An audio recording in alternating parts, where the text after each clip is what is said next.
Chapter 1. The Whispering Whistle. I had scarcely finished unpacking when the summons arrived at our London lodgings. A summons, I must add, most extraordinary in its tone, the elegant card, bordered by a narrow band of silver filigree, bore the legend, Hercule Poirot, ESQ, Private Detective Extraordinaire. Below, in a neat copperplate hand, the invitation read, Monsieur Poirot is requested to attend at the Grand Marbre Hotel forthwith. A matter of utmost discretion and peculiar complication awaits his singular genius. My dear friend, ever the picture of composure, peered over his pince-nez with those bright, searching eyes. Mon brave Hastings, a riddle wrapped in an enigma, awaits us, he observed with a barely perceptible smile.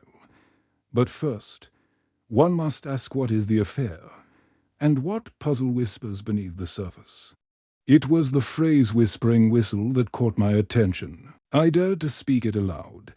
A whispering whistle, Poirot. Wherever have you encountered such a curious phrase? Poirot tapped the handle of his cane on the parquet floor, his jeweled ring catching the lamplight. Hastings, therein lies the intrigue. For a whistle that whispers must surely speak in secrets. By mid-afternoon, our hansom cab deposited us at the ostentatious entrance of the Grand Marbre, a stately establishment on Park L. Inn, renowned for its lavish decor and discreet clientele. The doorman, in gilt-braided livery, handed Poirot a sealed envelope embossed with the same silver filigree. With the precision of a surgeon, Poirot slit the seal and withdrew a single sheet. Attend the Blue Salon at 6 o'clock. Bring only your wits. Do not mention this invitation to any soul. The whispering whistle is in peril. Entreat Poirot. Folded the note with deliberate care and slipped it into his waistcoat pocket. 'Twas been. Hastings, we must prepare ourselves. This affair, I suspect, involves artifice, subterfuge, and dare I suggest an instrument of sound that conceals a deadly secret. I surveyed the entrance hall, noting the discreet grouping of well-dressed guests, a poised matron in sable fur, an elderly gentleman whose gaze flicked about suspiciously, and a young woman whose alabaster complexion betrayed a tremor of anxiety. Yet, beneath their composed exteriors lay motives unspoken. At precisely 6, we entered the Blue Salon, a room awash in cerulean silk and moonlit silver. At its center stood a slender pedestal draped in velvet, upon which lay a small, unassuming whistle of polished ivory. Its mouthpiece glinted ominously. From the shadows emerged our host, Lady Cornelia Ferguson, widow of a renowned explorer. Tall and statuesque, she carried an air of imperious dignity. Monsieur Poirot, she intoned, inclining her head, thank you for coming so promptly. My family's legacy is entwined with that whistle. It once belonged to my late husband, Sir Ambrose Ferguson, who claimed it possessed enchanted properties. A faint murmur when danger neared. Poirot's eyes danced, and yet a life of danger surely gifted Sir Ambrose with more than a simple whistle. No, Poe acquired this instrument among many.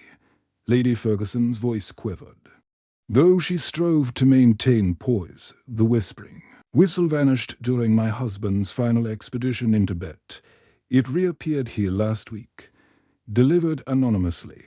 Since then, I have received threats, letters warning me to leave the whistle unexamined, or face dire consequences. She extended a trembling hand. I fear someone intends to destroy it, and perhaps me along with it. Before Poirot could reply, a low hum barely perceptible emanated from the ivory whistle, a soft, sibilant voice seemed to breathe from its bore. Beware the serpent in the silk. The gathered company gasped. Some even recoiled. Lady Ferguson clutched her pearl necklace as though it were a talisman.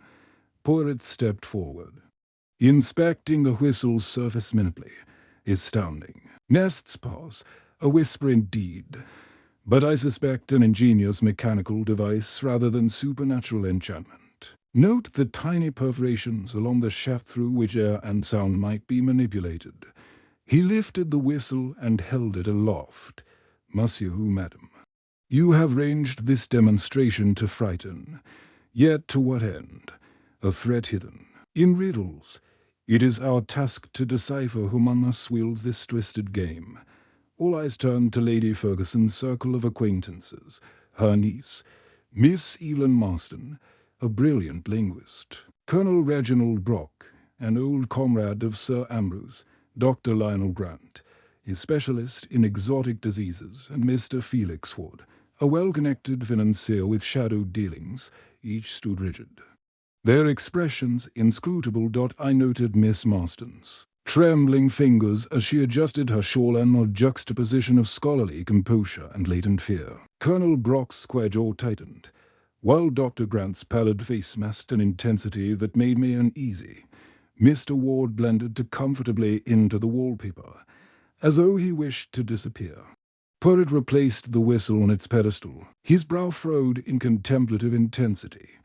My dear Hastings, already the game is afoot. The question is not only who threatens Lady Ferguson, but also why this whistle, this emblem of her husband's legacy, should become the instrument of terror. And mark my words, someone here knows more than they admit. He turned to Lady Ferguson. I propose that at dawn tomorrow we reconvene in this salon. Until then, I will conduct a thorough examination of this whistle in my lodgings. I beg each of you to consider your secrets and your motives, for when the whispering whistle speaks again, the truth hidden in its murmur shall be laid bare. With that, Purrit bowed and led me from the room, leaving the hush of astonished whispers. In our wake, as we descended the grand staircase, I glanced over at my friend. His little grey cells already were tracing connections invisible to the rest of us. This is most curious. Hastings, he murmured, a device, a riddle, and a threat all entwined in one delicate instrument. Tomorrow, we shall see who plays the tune of deception, and so, with heart pounding and mind alert, I prepared myself for the challenge ahead. The Grand Marbrae's corridors seemed to watch us, their opulent walls concealing more than mere guests. Somewhere perhaps in the silver-shaded corners lurks the whisper of the whistle's true purpose, and the identity of the mastermind behind this affair at Hercule Poirot, and the puzzle of the whispering W.H. is T.L.E. Chapter 2. The first clue. Dawnlight found us in Poirot's modest lodgings on Cavendish Square, the ivory whistle placed upon his writing desk as though it were a jewel under scrutiny. Over tea, I observed my friend pacing, his expression grave yet invigorated. Clearly, the affair of the whispering whistle had already ensnared his famous little grey cells. Mon ami, Poirot began, swirling his teaspoon. We have but one rule: observe everything, and assume nothing. Snest pas merveilleux. What appears ordinary may conceal the extraordinary. I leaned forward. Where shall we begin? Poirot, the whistle itself or Lady Ferguson's correspondence? He tapped the whistle's mouthpiece with a gloved finger. First, the instrument.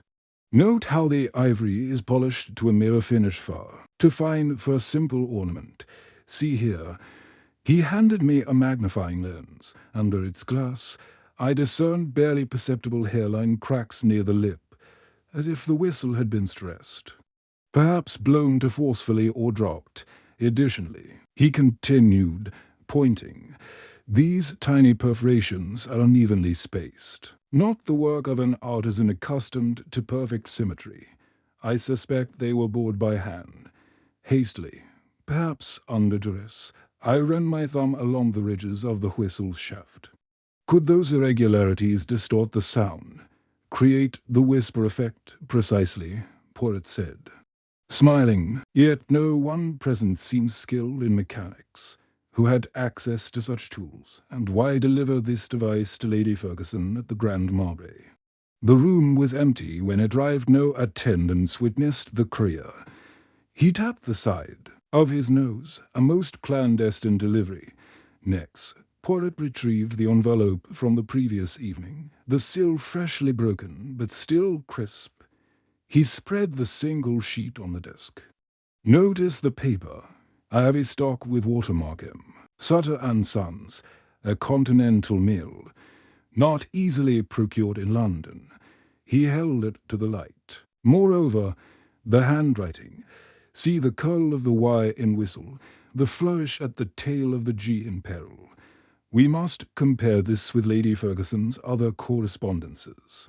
He glided over to an adjacent cabinet, producing a slender portfolio of letters. We examined each in turn, noting that one bore the same handwriting flourishes, albeit more measured. That letter, addressed to Lady Ferguson 3 days prior, had arrived by registered post and warned her to abandon the Whistle investigation or suffer dire consequences. The same author. Poirot declared, yet the earlier letter used, lying stationary, this one unlined, heavier, a deliberate change to mislead or to conceal origin. Hawthorne or Beckett may use such trickery in novels, but in human affairs it smacks of desperation. I frowned. So the culprit altered materials to disguise identity. But why deliver the whistle? Why resurrect an object long lost to Lady Ferguson's memory? Poirot paced again. Because the whistle is symbolic. Sir Ambrose believed it. To ward off danger, the mastermind uses those beliefs against her. A psychological game. Yes, I presume the culprit to be a man wishes to see fear instilled, to weaken her resolve.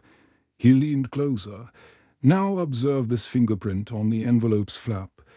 Poirot handed me another lens.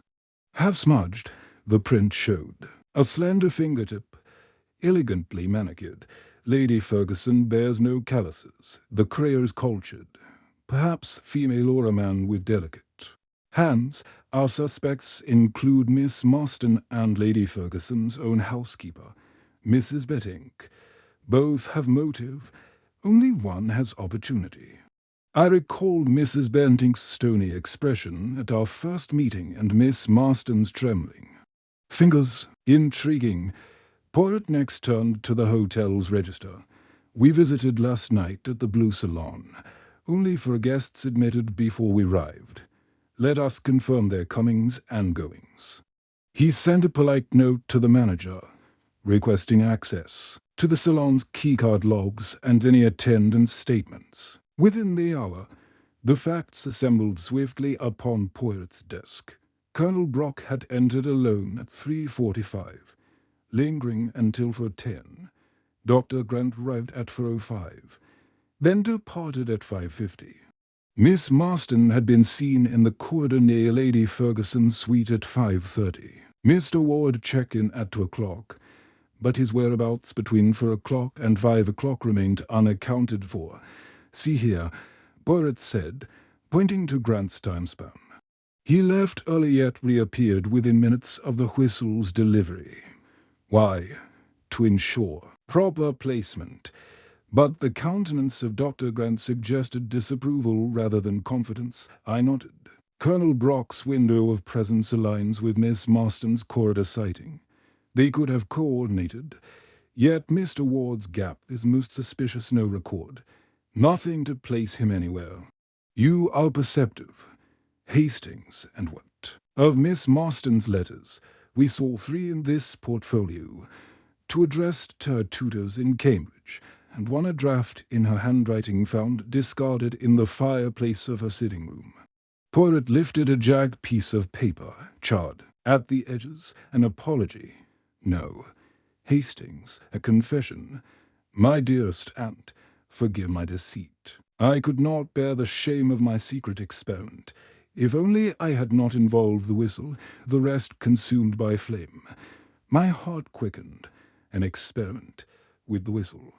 Could she have attempted to replicate the whisper effect precisely? So, Poirot exclaimed, she is a linguist. Yes, but also fascinated by phonetics. She may have studied acoustic resonance, creating the whispering mechanism herself. Yet to what end? To frighten, or to demonstrate a theory? He folded the scrap carefully into an envelope. Our suspects multiply. Hastings, the whistle itself, the letters, the timeline of entrances and exits, and the partial confession in Ash, all threads of a tangled web. I recalled Lady Ferguson's anxious glance when Poirot had mentioned Mrs. Bettinck. What of the housekeeper? She seems too ready to serve, too insistent on seclusion. Could she be involved? Poirot raised a finger. An astute observation. Housekeepers know secrets entrances, deliveries, schedules. If Mrs. Bettinck borrowed a key or tampered with registers, her neat hands see these gloves could manipulate evidence. Yet the handwriting flourishes. I must compare these letters with any samples of her script. I shall procure Mrs. Bentinck's personal notes at that moment. A soft knock at the door interrupted our discourse. The manager of the Grand Marbre, hat in hand, entered with a small sheaf of papers. Monsieur Poirot, you requested these. He placed before us a bundle of the hotel's internal telegrams, messages between the manager and Lady Ferguso, detailing her husband's past expeditions. The last telegram, sent on the day Sir Ambrose disappeared, bore the same watermark as the letter accompanying the whistle and the same flourish on the signature. Poirot's eyes glittered. Ah, mon Dieu, the culprit has Delia Smith's monogram. He frowned. No, rather. The mastermind has accessed Lady Ferguson's archive and used her own stationery to menace her. A cruel mimicry. He studied the signature, Ferguson, but carefully drawn, not by Sir Ambrose's veteran hand. He writes his own name. Our suspect has penned Sir Ambrose's signature. That is audacity. I felt a chill. So, the enemy knows the Ferguson archives, has access to these materials, and can forge convincingly. That narrows our circle considerably. Poirot folded the telegrams. Indeed, Miss Marston, as niece, would have access. Colonel Brock, as former comrade on that expedition. Mrs. Bettinck, charged with managing family papers. Even Mr. Ward, with his financial dealings, might have bribed someone for access, but one at a time. Hastings, we shall interview each, presenting innocuous questions to detect tremors in their responses. He poured more tea. Tomorrow, at mid-morning, we shall begin. Today, reflect on these clues: the damaged ivory, the uneven perforations, the forged signature, the watermarked paper, the fingerprint of refined hands, and the ash of a burnt draft. Each is a fragment of the whole. Gather your wits, mon ami, for the first clues have set us upon a path winding with deception. As I left Poirot's rooms, the whistle's faint hum seemed to echo in my mind, not a supernatural whisper, but the stirring of secrets waiting to be unearthed. The Grand Marbre's corridors, once silent and serene, now rang with the murmurs of suspicion, and I knew that with every step we drew closer to the hidden truth, even as the culprit pressed ever onward in their game of psychological terror. Chapter 3. The gathering of suspects be the mid-morning sun. Poirot and I returned to the blue salon, its silken walls now devoid of the earlier hush and thrill. Lady Cornelia Ferguson stood at the head of the long table, her posture regal but taut with tension. Round her, the assembled circle of six formed a tableau rich with potential motives and hidden truths. Poirot motioned for me to remain silent. As he observed each in turn, Miss Evelyn Marston, the niece and reputed linguist, sat closest to Lady Ferguson, her delicate hands folded neatly in her lap, yet her pale face betrayed recent tears. "You wished to see me, and," she asked, her voice quavering. Even through my own ears, I sensed restraint in her tone, as though she struggled to temper dread with duty. Miss Marston's academic accolades read like a litany of achievement. Oxford Scholar of Phonetics, published articles on archaic dialects. Yet behind her scholarly poise lingered something brittle and obsessive devotion to her late uncle's legacy, perhaps masking fear or guilt. Opposite her, Colonel Reginald Brock surveyed the room with a soldier's clipped reserve. His uniform, though civilian, bore the cut of military precision, broad-shouldered and stern. He had fought alongside Sir Ambrose in the Himalayan expedition, his jaw square and unyielding. Hinted at both loyalty and buried resentments. During our first interview, he had spoken of his friend's bravery. Now he had the whistle as though it were a weapon. Could a man accustomed to mortal danger be moved to menace a grieving widow? Poirot's narrowed gaze suggested Colonel Brock's animosity warranted investigation. Dr. Lionel Grant occupied the seat nearest the window, face half-lit by trembling sunlight.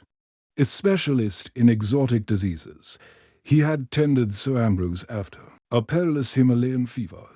His skin, sallow and taut, bespoke long nights in laboratories. Yet his eyes flickered with something more an agitated intellect, or perhaps a secret fear of exposure.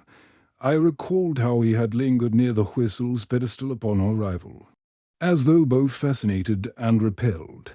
If he had encountered rare pathogens during the Tibet expedition, might he not perceive the whistle as a conduit for contagion? Mr. Felix Ward reclined at the table's far end, draped in flamboyant colour, a burgundy cravat against a dark wool suit. A financier of considerable influence, he had funded many of Sir Ambrose's ventures. His smile was charming, his assurance unshakable. Yet I noted how his gaze darted when conversation veered toward finances or inheritances. Was his interest purely philanthropic, or did he harbour ambitions of inheriting Ferguson riches? Poirot's subtle eyebrow raise told me Ward's affable veneer concealed something more calculating. Lastly, Mrs. Beatrice Bettinck, the housekeeper, stood quietly behind Lady Ferguson's chair. Mid-50s, impeccably dressed, her hands gloved. And still, she had managed Ferguson Manor for decades and overseen the family archives. Her loyalty to Lady Ferguson was evident in every respectful bow. But there was a rigidity about her posture that spoke of secret burdens. Did she resent the family's ignominious past, or had she uncovered documents best left hidden? Her discreet presence rendered her both indispensable and inscrutable. Poirot stepped forward, hands clasped behind his back. Mesdames et messieurs, I thank you for assembling so promptly. You have each been summoned because you represent the closed circle connected to the affair at Hercule Poirot and the puzzle of the Whispering Whistle. It is within this room that the tragedy looks, yet none may leave until we have uncovered the truth. He flashed a cordial smile. Do not fear. I ask only for candour. First, let us hear from Lady Ferguson herself. Lady Cornelia inclined her head and spoke in measured tones, confirming the whistle's reappearance and the anonymous threats. She made clear that her only desire was to safeguard her husband's memory, not to enrich herself or exact revenge. Her dignified sorrow established her as both aggrieved and earnest. Poirot then invited each suspect to share the nature of their relationship with Sir Ambrose. One by one they spoke. Miss Marston described her uncle as a father figure, inspiring her passion for languages. Her tears came swiftly. Yet she insisted she had returned to London only to support her aunt, not to exploit the whistle's mystique. I noted how she avoided mentioning the burnt draft we had discovered, an omission that did not go unnoticed by Poirot. Colonel Brock recounted tales of treacherous bosses and narrow escapes. Highlighting both camaraderie and conflict, he admitted that Ambrose's obsession with mythic artifacts sometimes endangered the expedition. His tone grew bitter, as he inferred that Sir Ambrose valued relics more than comrades. Yet he professed shock at any threat to Lady Ferguson, insisting that any jest at her expense would be unthinkable for a gentleman.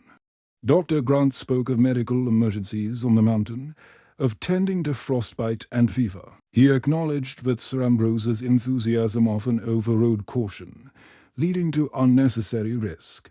When pressed about his reaction to the whistle's whisper, Dr. Grant shivered and admitted a visceral dread of untested devices, though he insisted that his concern was professional, not personal dogma. Ward's turn arrived with theatrical flair. He praised Sir Ambrose's ventures as adventurous investments, noting the thrill of funding exploration. He discounted the whistle's supernatural reputation, but admitted a fascination with provenance sand. Potential market value. His smile turned thin as Poirot inquired about his recent financial statements. Ward's eyes flickered, whether at an unspoken accusation or recollection of clandestine dealings. I could not say. Finally, Mrs. Betting spoke in a voice soft yet firm. She had catalogued Sir Ambrose's archives and maintained the family papers. She confirmed that no documents of value were missing save the whistle itself. When questioned on her whereabouts during its disappearance, she claimed dutiful rounds of the manor.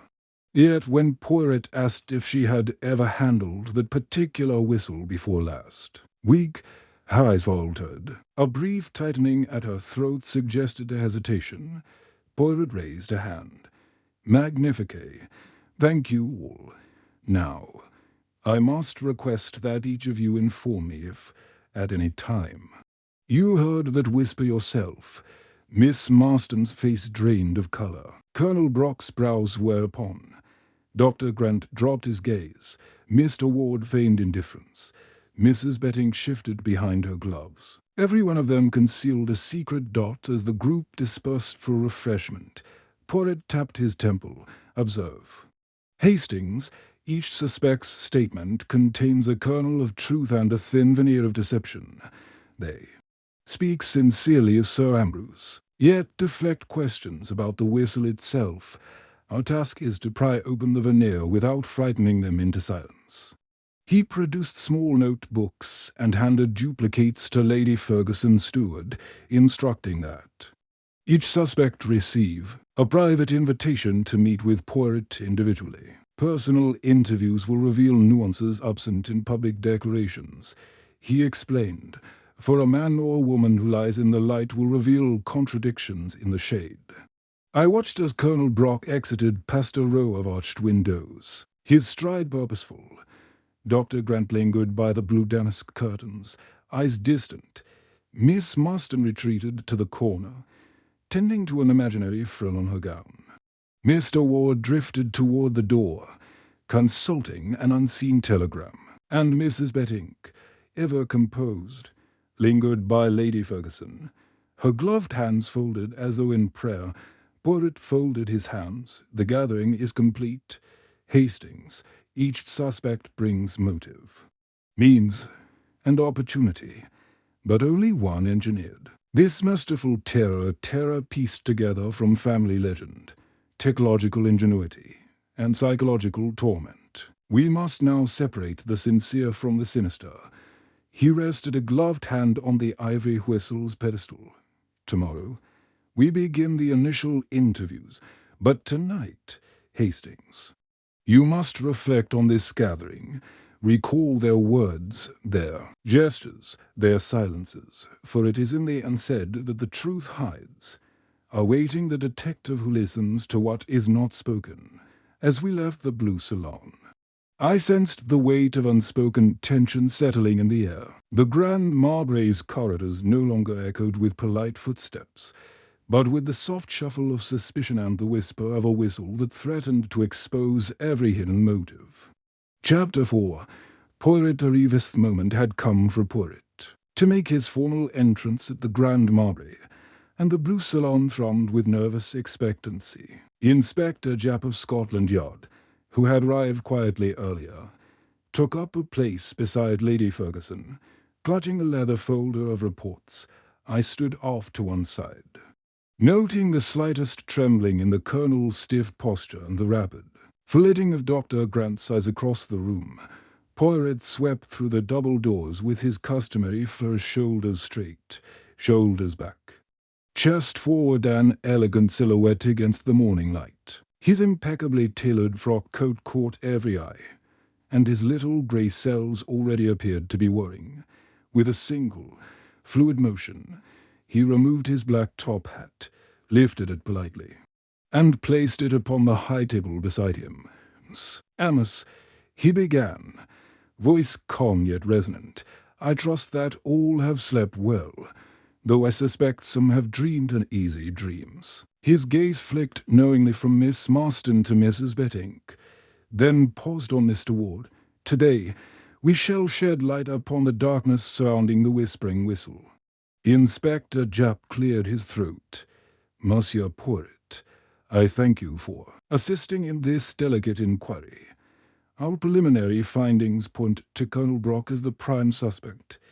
He was the last to handle the whistle before its disappearance, and his alibi, though plausible, cannot account for the window between 3:45 and for 10.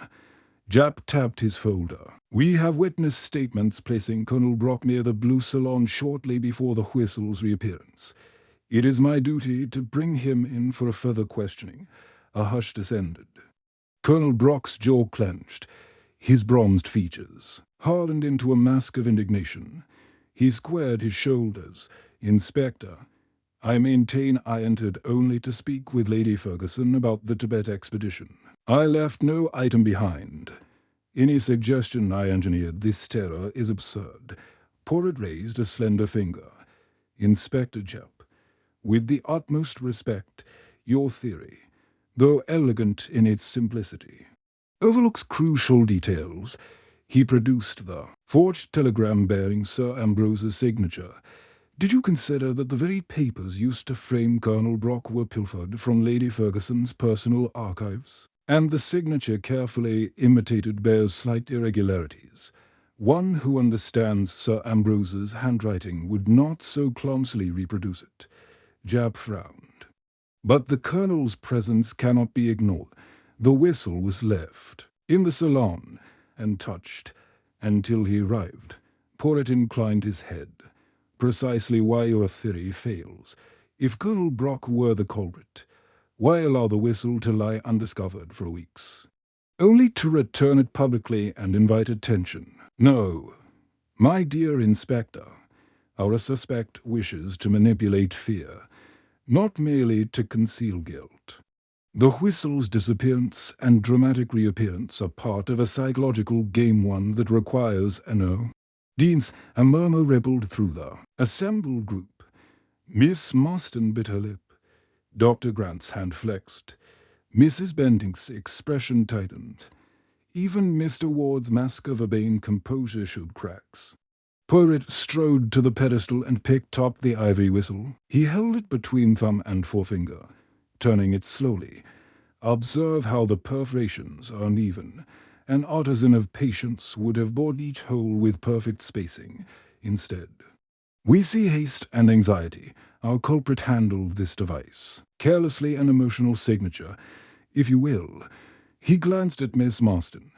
Mademoiselle, you spoke of experiments in phonetics. Could such irregularities result from your own manipulations? Her lips parted, but she offered no answer. She lowered her gaze. Porritt nodded and turned to Dr. Grant. Doctor, you admitted a professional dread of untested devices. Yet you were the only one to approach the whistle more than once during our arrival. Dr. Grant swallowed. Your fear may have driven you to test the device in private, perhaps hoping to neutralize it. But to cloak such a test in terror is quite another matter. Dr. Grant cleared his throat. I admit to curiosity, monsieur, but I did not threaten Lady Ferguson. My experiment seemed to isolate any danger, not to frighten anyone. Porritt's smile was gentle. Been, sir. Yet the motive remains unclear. We must uncover both means and motive. Turning to Mr. Ward, Porritt's gaze sharpened. Monsieur Ward, your financial interests in the Ferguson expeditions were considerable. Investments in rare artifacts can yield handsome returns.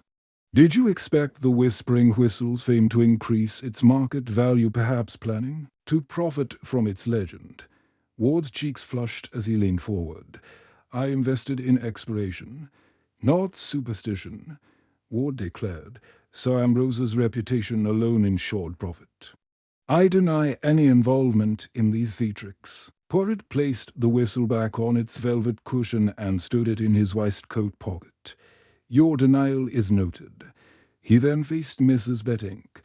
Madam Bettinck, you oversee all that transpires in this household. You told me yesterday you had no reason to disturb Sir Ambrose's archives, yet the paper for these threatening letters was taken from those archives. Her gloved hands trembled imperceptibly. Mrs. Bettinck lifted her chin. I have served Lady Ferguson faithfully. I would never betray her trust. Porritt inclined his head.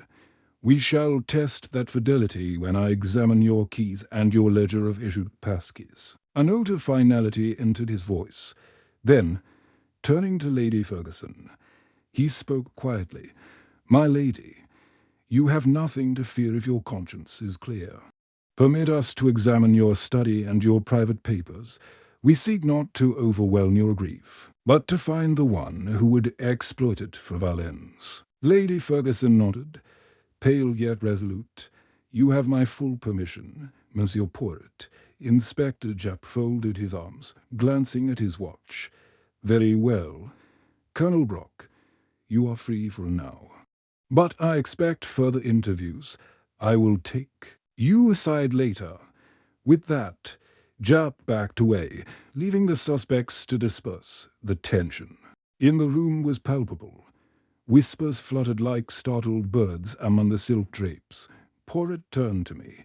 Hastings, the official theory has faltered. Now the real inquiry may begin. He smiled. That radiant glint in his eyes. Tomorrow, the initial interviews with each suspect individually. We shall see whose forehead slips in solitude rather than in public. I followed his gaze to the silent whistle nestled in his pocket. Its faint hum seemed to promise further revelations. The stage was set. The grand entrance had passed. The official hypothesis discarded, and the true investigation was poised to commence. And so, as we left the blue salon, I realized that the master detective had truly arrived. His little grey cells primed for the labyrinthine path ahead. Chapter 5.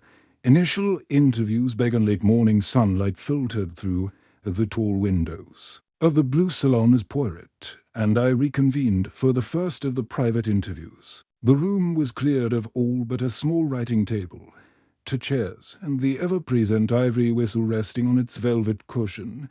Inspector Jupp, having returned to Scotland Yard's routine inquiries, bowed politely and withdrew, leaving us alone. I took my place behind Porritt, prepared to observe every nuance of his method. Porritt motioned toward the chaise longue. Hastings, you will remain discreetly in the corner. I wish to observe the suspect's manner when she believes herself unobserved. He straightened his frock coat, tapped the whistle gently, and beckoned our first guest. Miss Evelyn Marston entered silently, her scholarly poise intact yet edged with uncertainty.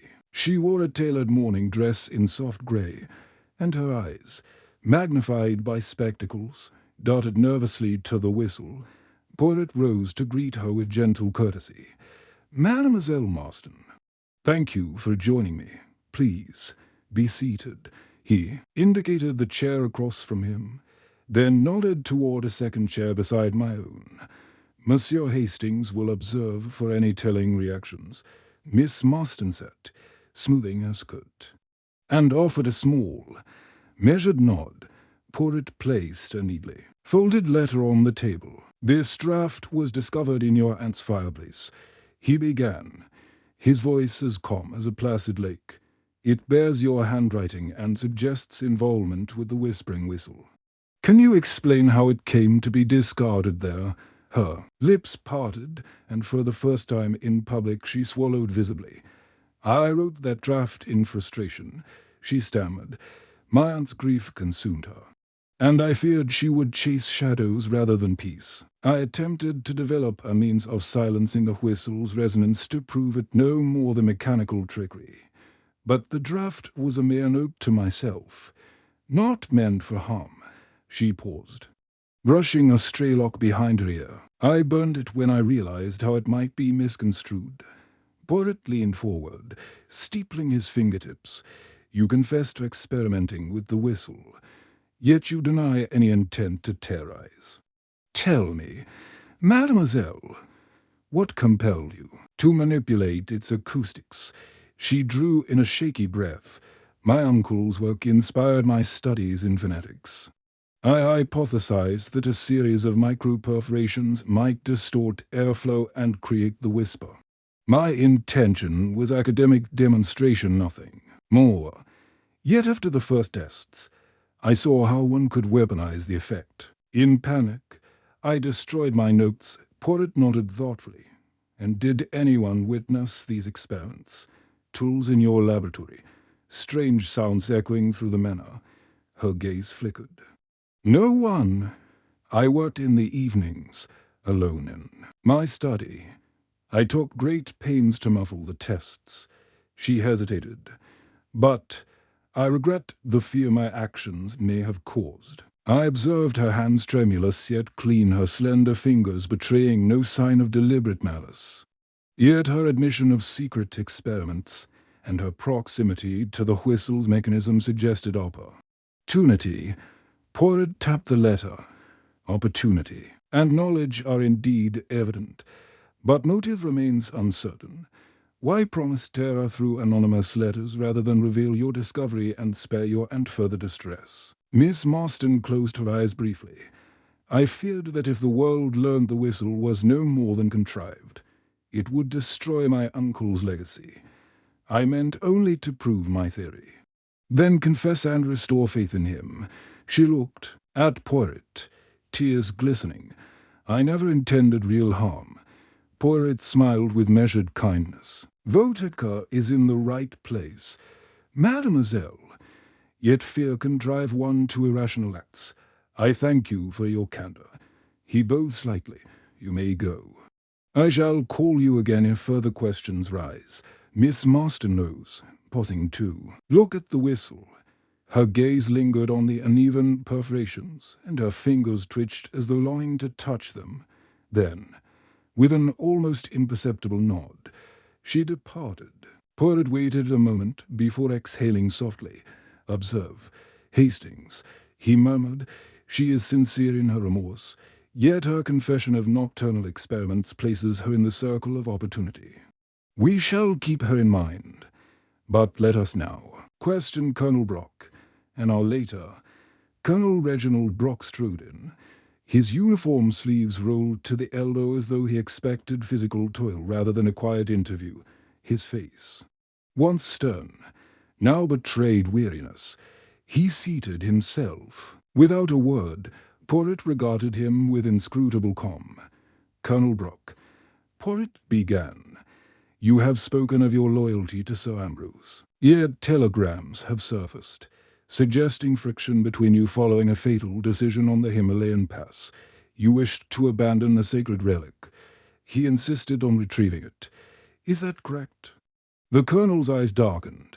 We had disagreements. Yes, but they were professional. Nothing more. I valued your uncle's expertise, and I viewed the whistle as mere superstition, unworthy of risk. He paused, chest rising and falling. I admit I resented his obsession, yet I would never harm his memory or his family. Porritt leaned forward, tapping a report folder. Then perhaps you can explain why your gloves were found near the shipping crate from Tibet containing a small ivory object missing its whistle. Moreover, fingerprints on the envelope match those gloves. A muscle twitched in Brock's jaw. My gloves. I misplaced them during a late-night inspection of the Blue Salon. I returned them when Japp found them after the whistle reappeared. As for the crate, I handled it to verify inventory. As ordered by Lady Ferguson. He squared his shoulders. My actions were dutiful, not deceitful. Porritt narrowed his eyes. Duty indeed. Yet when questioned publicly, you claimed no access to the archives. Yet these telegrams, taken from Lady Ferguson's own files, were penned on Sir Ambrose's stationery papers stored alongside expedition crates in the manor's repository. You as a guest, would not have such access, but as a former comrade permitted to inspect the crates, you could acquire both whistle and stationery. The colonel's gaze faltered. He ran a hand through his hair. If I did so, it was to protect Lady Ferguson from reckless displays, not to threaten her. I meant to study the whistle's properties and preserve it safely. The letters, I confess, I drafted a warning in haste when I doubted my own judgment. I destroyed them, but perhaps one survived. So you admit forging threats? I interjected, surprising myself with the question. Brock's eyes glistened. No, Hastings, I confess only to drafting a plea for caution, not to menace. A misguided attempt to deter further experiments, which became an embarrassment. I never meant to frighten anyone. I apologize if my actions caused distress. Poirot sat back, fingertips brushing. A man of honor makes mistakes, but one must own them fully. Your anguish is real, Colonel, but it does not align with the cold deliberation evident in the uneven perforations and the elegant handwriting flourish. You are sincere. Perhaps too impulsive, but unlikely the mastermind of this terror. The colonel exhaled, relief mingling with frustration. He stood. I swear on my regiment's honor. Poirot, I sought only to protect, not to punish. He saluted, then left. Poirot peered at the departing figure. He spoke truth in his tone. Hastings, the heart's tremors were genuine. Yet we learn as much from what is left unsaid as from admissions. We shall keep the colonel's name in reserve, but press onward. He walked to the table, lifted the whistle, and studied it silently. To interviews, Hastings to suspects earnest in intent, yet each with secrets. Tomorrow, we shall see Dr. Grant and Mr. Ward. The path narrows, but the true culprit remains. Unseen, as the afternoon light waned, I realized the game had begun in earnest. Each interview unveiled layers of motive, opportunity, and fear. Yet every theory Poirot dismissed guided us closer to the truth, even as the whispering whistle lay poised to speak again. Chapter 6. The first false leader crisp dawn mist still clung to the grounds of the Grand Marais. When word arrived that Scotland Yard had taken Dr. Lionel Grant into custody, Inspector Japp, ever eager to act on apparent certainty, had discovered fresh evidence implicating the physician in the sinister affair surrounding the whispering whistle. The very notion struck me as hasty, yet it lent the investigation a dramatic twist, one that Poirot met with cool reserve rather than triumph. We found Poirot in the blue salon, pacing near the velvet-draped window, his little grey cell spinning with curiosity. The ivory whistle lay upon its pedestal, silent and inscrutable, against the pale morning light. He lifted it and peered at the uneven perforations. Then, placing it back, he turned to me. "Mon cher Hastings," he said quietly, "when one stumbles at the first hurdle, one must examine the ground itself for hidden snares. Our good Dr. Grant has been ensnared by appearances, not by truth, before I could reply. Inspector Japp entered, face flushed with the zeal of a man convinced of his own sagacity. He held aloft a small phial containing a residue of dark powder. "Monsieur Poirot," Japp declared, "we found traces of this substance in Dr. Grant's laboratory at his lodgings, a compound matching the residue we extracted from the whistle's mouthpiece. It appears he coated the perforations with a microdose of a paralytic agent to provoke terror rather than mere whisper." Poirot regarded the phial thoughtfully, then set it on the table. "And you present this as incontrovertible proof of Dr. Grant's guilt?" Japp nodded vigorously. He had both motive and means. He feared the whistle's supposed supernatural effects and sought to demonstrate its danger in the most emphatic way, by depositing a trace of poison. He forced Lady Ferguson to confront a tangible threat. I arrested him this morning. I felt a chill. But, Inspector, Do we know if Dr. Grant ever administered the substance? And why would a paralyzing agent enhance the whisper? Would it not render the user mute? Jap frowned. The dose was infinitesimal enough to cause momentary numbness of the tongue, thereby producing a faint murmur. The doctor's notes described such an experiment. Porritt raised an elegant eyebrow. Notes? You say... He glanced at me. Hastings, did we examine the doctor's papers fully? I nodded. We saw journals in his baggage. But these notes were submitted by Scotland Yard without our review. Porritt pressed his lips together and turned back to Jap. May I see these notes? Jap handed over a folder.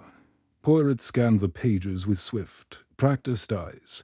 After a moment, he closed the folder gently. Inspector, you will forgive my candor, but these notes are not Dr. Grant's. He tapped a signature at the bottom of the first page. Observe the handwriting precise, upright strokes, uncharacteristic of the doctor's known script, which I have compared with his letters to Lady Ferguson. He produced a sample for comparison. His handwriting slants to the right. With soft loops, this script is stiff, angular, and overly formal. Jap's face paled. But the residue, a residue that could have been planted, Porritt interjected, by someone who knew how to create a compound of this nature and wished to see Dr. Grant ensnared. But let us consider motive. What would the doctor gain by framing himself? None. Yet our true culprit would sow confusion, divert suspicion from themselves, and thus secure time for their next move. Jap chewed his lip. Do you suggest someone manufactured evidence against Dr. Grant? I do, Porritt replied crisply. And evidence so easily manufactured demands a searching inquiry into its origin. Who among our suspects has both chemical knowledge and the opportunity to plant residue in Dr. Grant's lab? You mentioned only he had access to exotic pathogens. But the same laboratory neighbors a private wing of the hotel, often rented by Mr. Felix Ward for discreet experiments in metallurgy. At the mention of Ward's name, Jap's posture straightened. Ward does dabble in chemistry for industrial purposes. He may have the equipment to concoct such a powder. Porritt turned. To me, Hastings, we must visit Dr. Grant's laboratory without delay and inspect Mr. Ward's quarters. But first, we shall release the doctor. He is not the mastermind, but rather pawn. Moments later, we arrived at Dr. Grant's lodgings, where the inspector formally rescinded the arrest. The doctor, gaunt and hollow-eyed, stood in his study, surrounded by rows of glass vials and anatomical charts. He clasped Porritt's hands in gratitude.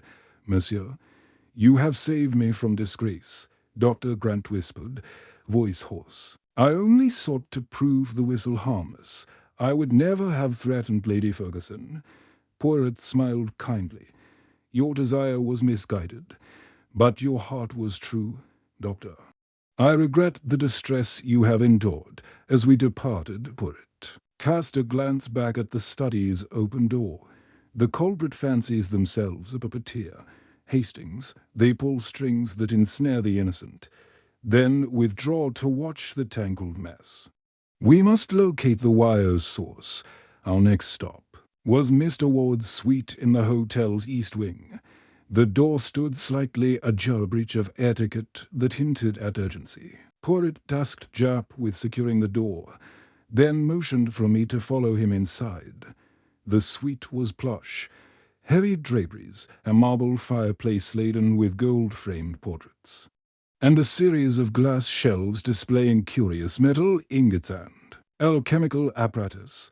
On a mahogany desk lay open notebooks filled with chemical equations. I noticed faint traces of dark powder on the corner of a page identical in hue to the residue in Jap's file. Porritt knelt and inspected the powder with his own lens. Fascinating, he murmured. A bespoke compound of paralytic alkaloid. Perhaps. See how it clings to the page's edge. This suggests recent use. I stepped toward a ledger on the desk. Its entries detailed Ward's various investments, none mentioning chemistry or metallurgy. Yet beneath financial notes I found an odd scrawl. Tested new agent on tongue. Prelim. None successful. The handwriting matched that in the files folder. Poirot tapped his finger on the desk. Our false lead thus reveals itself. Mr. Ward intended to frame Dr. Grant, employing his chemical concoctions to terrify Lady Ferguson and shift suspicion. But why frame the doctor? What purpose does it serve? I replied, to remove a suspect, or to distract from his own involvement. Poirot rose and plucked a folded letter from the wastebasket. He smoothed it out. Here is a note, addressed to Lady Ferguson, warning of venomous breath, phrasing eerily akin to the doctor's own medical terminology. Yet the paper is identical to that used for the threatening letters, and the handwriting again is stiff. Our culprit has manufactured a vocabulary to invoke Dr. Grant's profession, thus diverting the hunt to him. He pinched the stolen note. Mr. Ward's tapestry of deceit is rich, but it misfires where subtlety is required. This false lead, though dramatic, bolsters our understanding of his cunning and his hubris. Now, Hastings, we must gather this evidence and confront Mr. Ward with it. As we left the suite, Japp remarking on the gravity of Mr. Ward's deception, Poirot walked between us. His shoulders squared through the false lead. Hastings, we have glimpsed the mind that orchestrates the terror mind, both scholarly and theatrical. We must now follow the trail of these staged blunders to the culprit's lair. The first false lead has taught us that truth often hides behind calculated misdirection. With the morning light brightening, we returned to the blue salon, where the whispering whistle awaited its next moment to speak. And I knew that while the world was busy chasing illusions, Poirot's little grey cells were closing in on the genuine secret hidden perhaps in plain sight. Chapter 7. The psychological gamut that evening. The blue salon brimmed with a different sort of tension, one woven not from grand gestures or overt threats, but from the subtle play of glances and carefully measured words. Poirot had summoned all suspects to what he called a séance of the mind, promising discussions. Other whispering whistles history and the dangers that encircle it. Each participant arrived with poise, yet beneath their composed exteriors lay a current of unease. Lady Cornelia Ferguson presided from her usual seat, her composure restored by the day's events yet still guarded. Colonel Brock stood behind her, his arms folded as though to shield himself from invisible darts. Miss Marston occupied her habitual spot, fingers steepled, eyes alert for any misstep among her peers. Mr. Ward lounged with the air of a confident host, though he glanced often at his watch. Mrs. Betting hovered in the background, ever watchful. Dr. Grant, cleared of suspicion, looked wary but resolute. Poirot rose, addressing the circle with a flourish.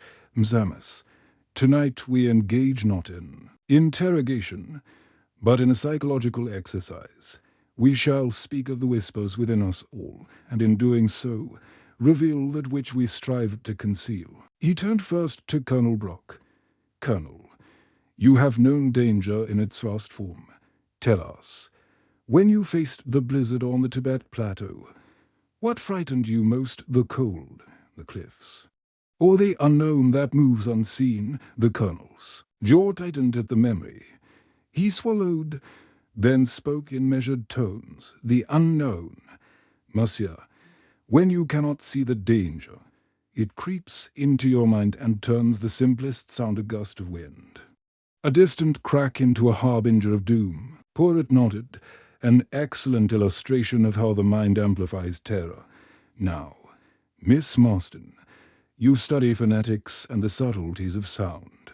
What is your reaction when you hear a half-formed whisper, one without clear source or meaning? She pressed her lips, eyelashes fluttering.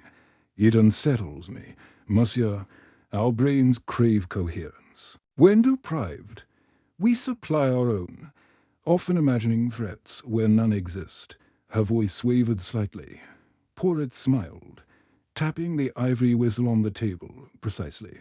The whispering whistle exploits that very craving, a manufactured sound, yet charged with suggestion. Let us proceed. He turned to Mr. Ward. Monsieur, you have expressed interest in the whistle's market value. Do you find greater worth in its legend than in its material? Ward's confident mask slipped for an instant, revealing a flicker of impatience. Legend commands its own currency. Detective. Fear and fascination drive demand far beyond ivory. And Porritt's eyes gleamed, a keen observation, and Mrs. Bettinck. You have served this household for decades, in silence. You have seen every secret. Tell us, is silence more terrible when imposed, or when it surrounds a hidden voice? The housekeeper's posture stiffened. Her gloved hands tightened. After a trembling breath, she answered, silence imposed is a subtle terror, monsieur. One can endure screams, but silence, it forces the mind to listen to its own doubts. Porritt raised a gloved finger. Doubt.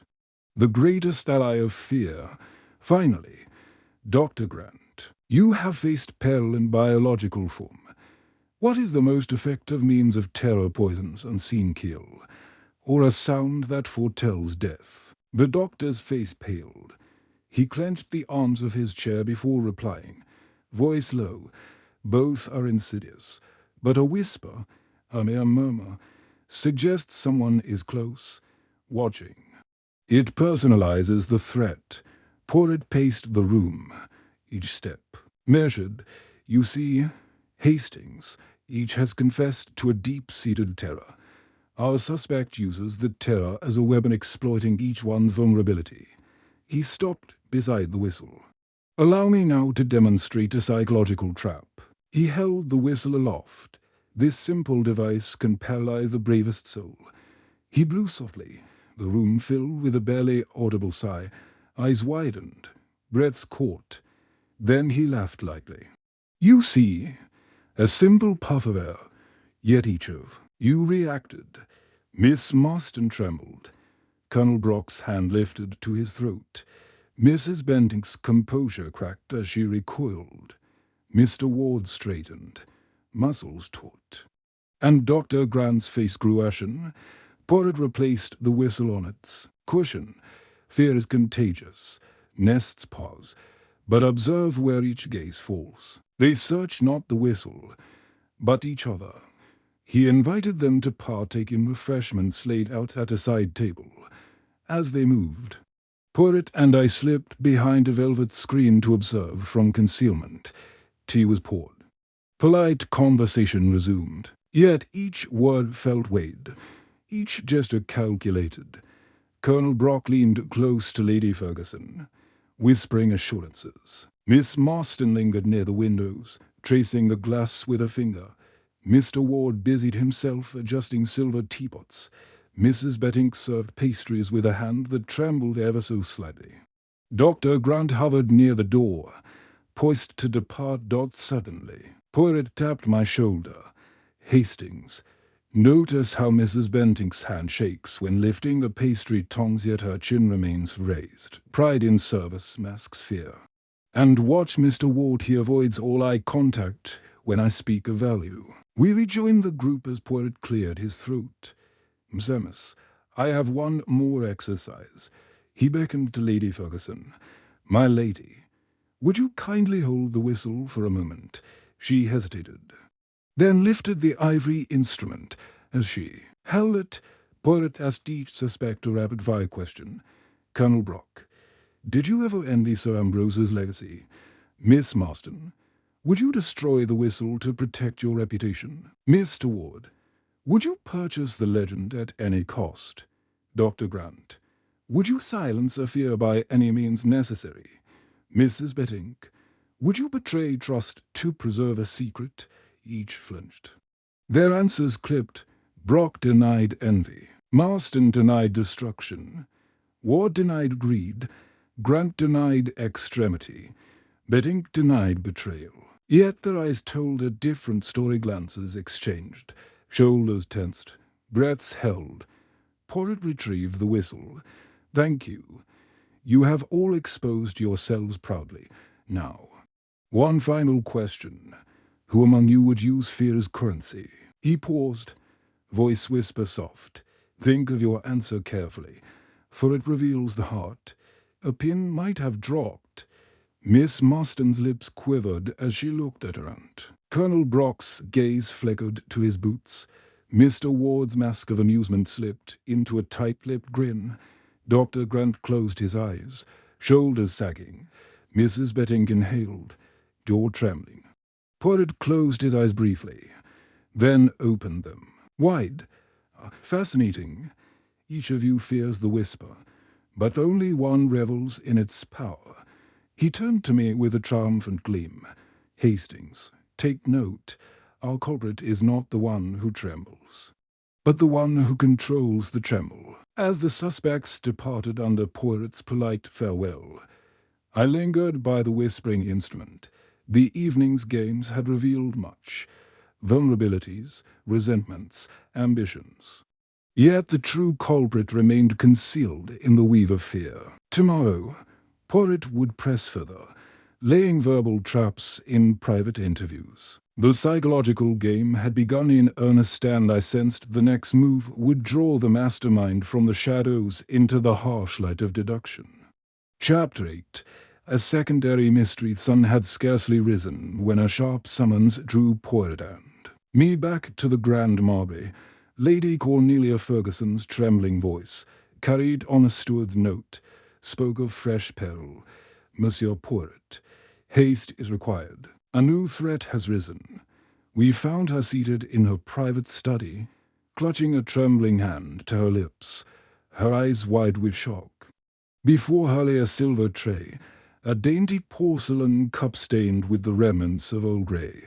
The cup sat beside a tarnished silver letter opener, and, inexplicably, the corner of a folded will, its lower half conspicuously missing. On the desk's polished surface, a dark stain spread like an inkblot. Lady Ferguson's maid hovered behind her, wringing her apron in distress.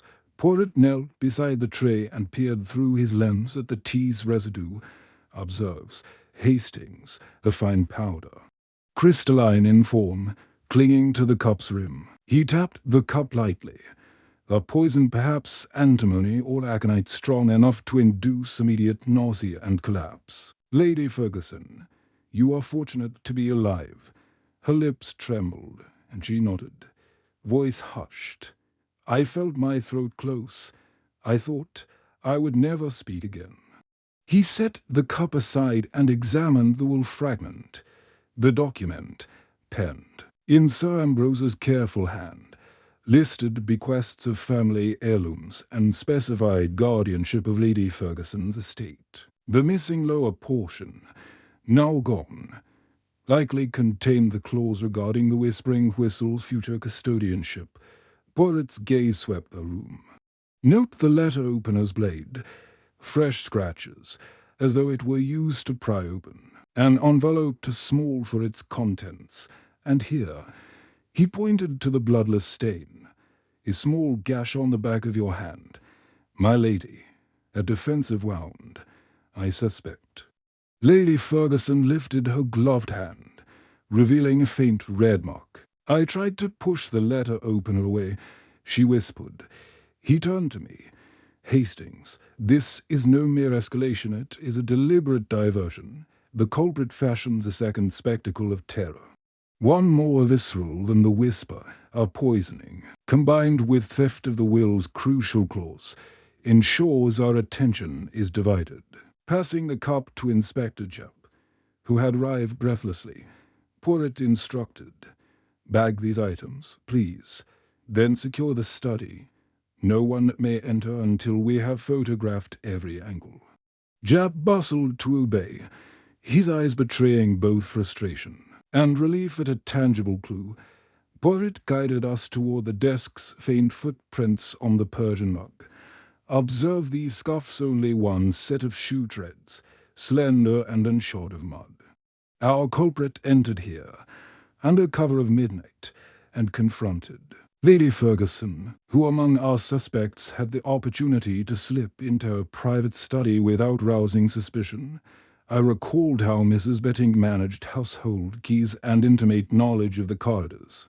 Miss Marston had access to the family archive. Colonel Brock and Mr. Ward remained domiciled in the hotel, with less reason to wander at odd hours. Dr. Grant's quarters lay on the opposite wing, and yet someone must have risked detection to enact this violent turn.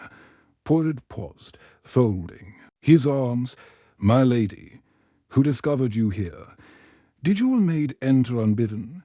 Lady Ferguson glanced toward her maid, whose shoulders shook. "I called for tea, then felt a pain in my throat and dropped to the floor. Emily found me soon after."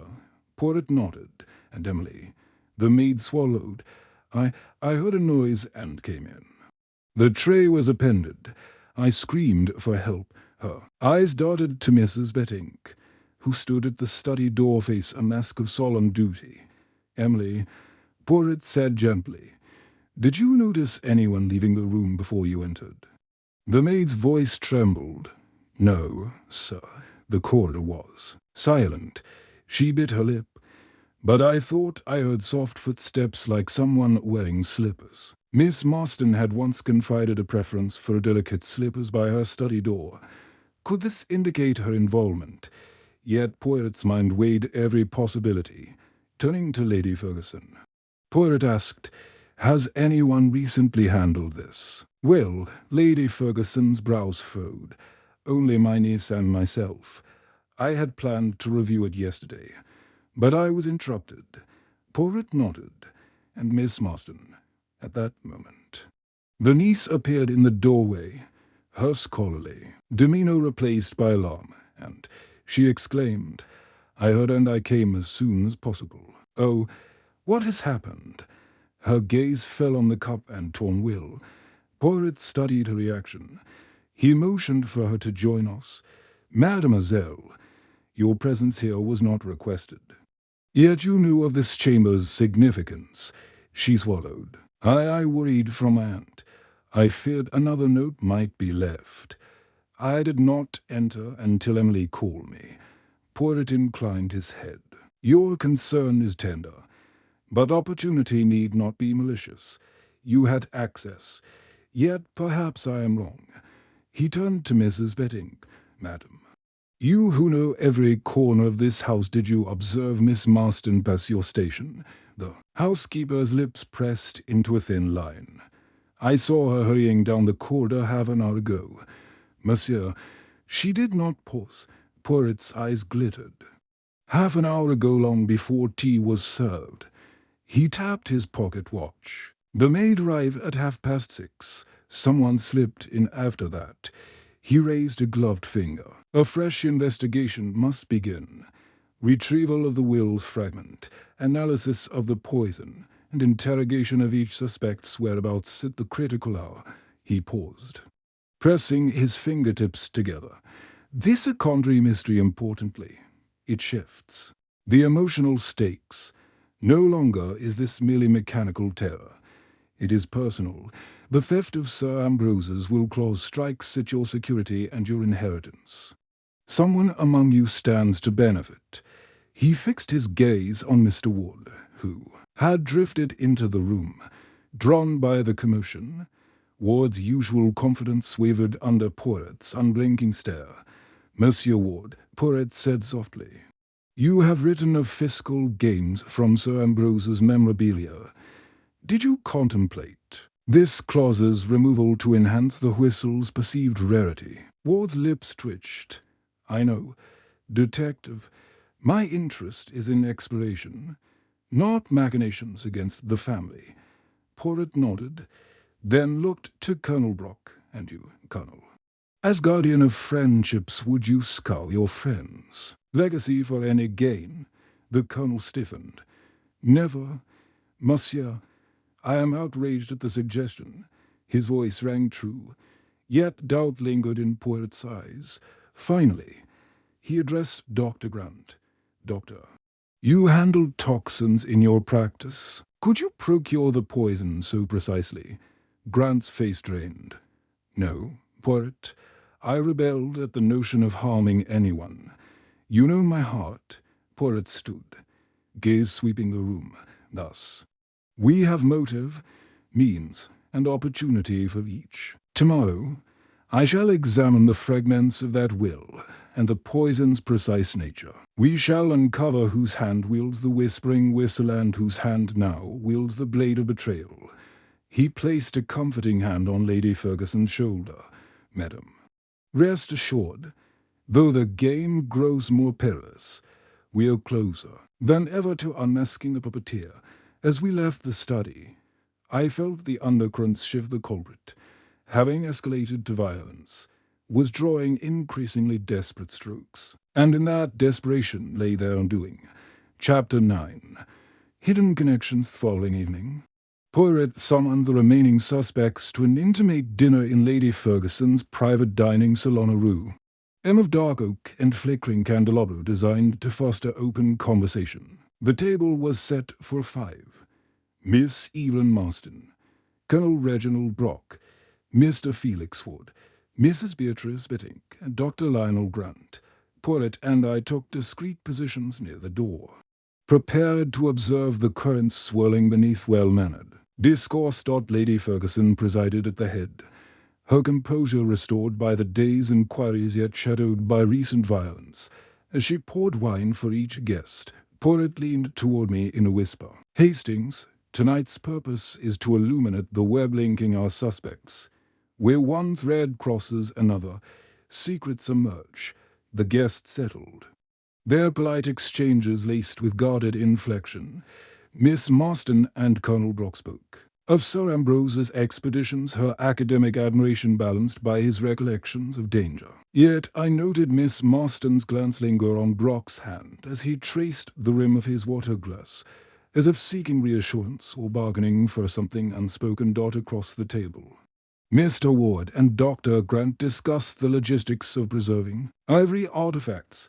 Ward praised Grant's medical insight into sanitizing relics, while Grant acknowledged Ward's financial support of his research. Their cordiality seemed genuine.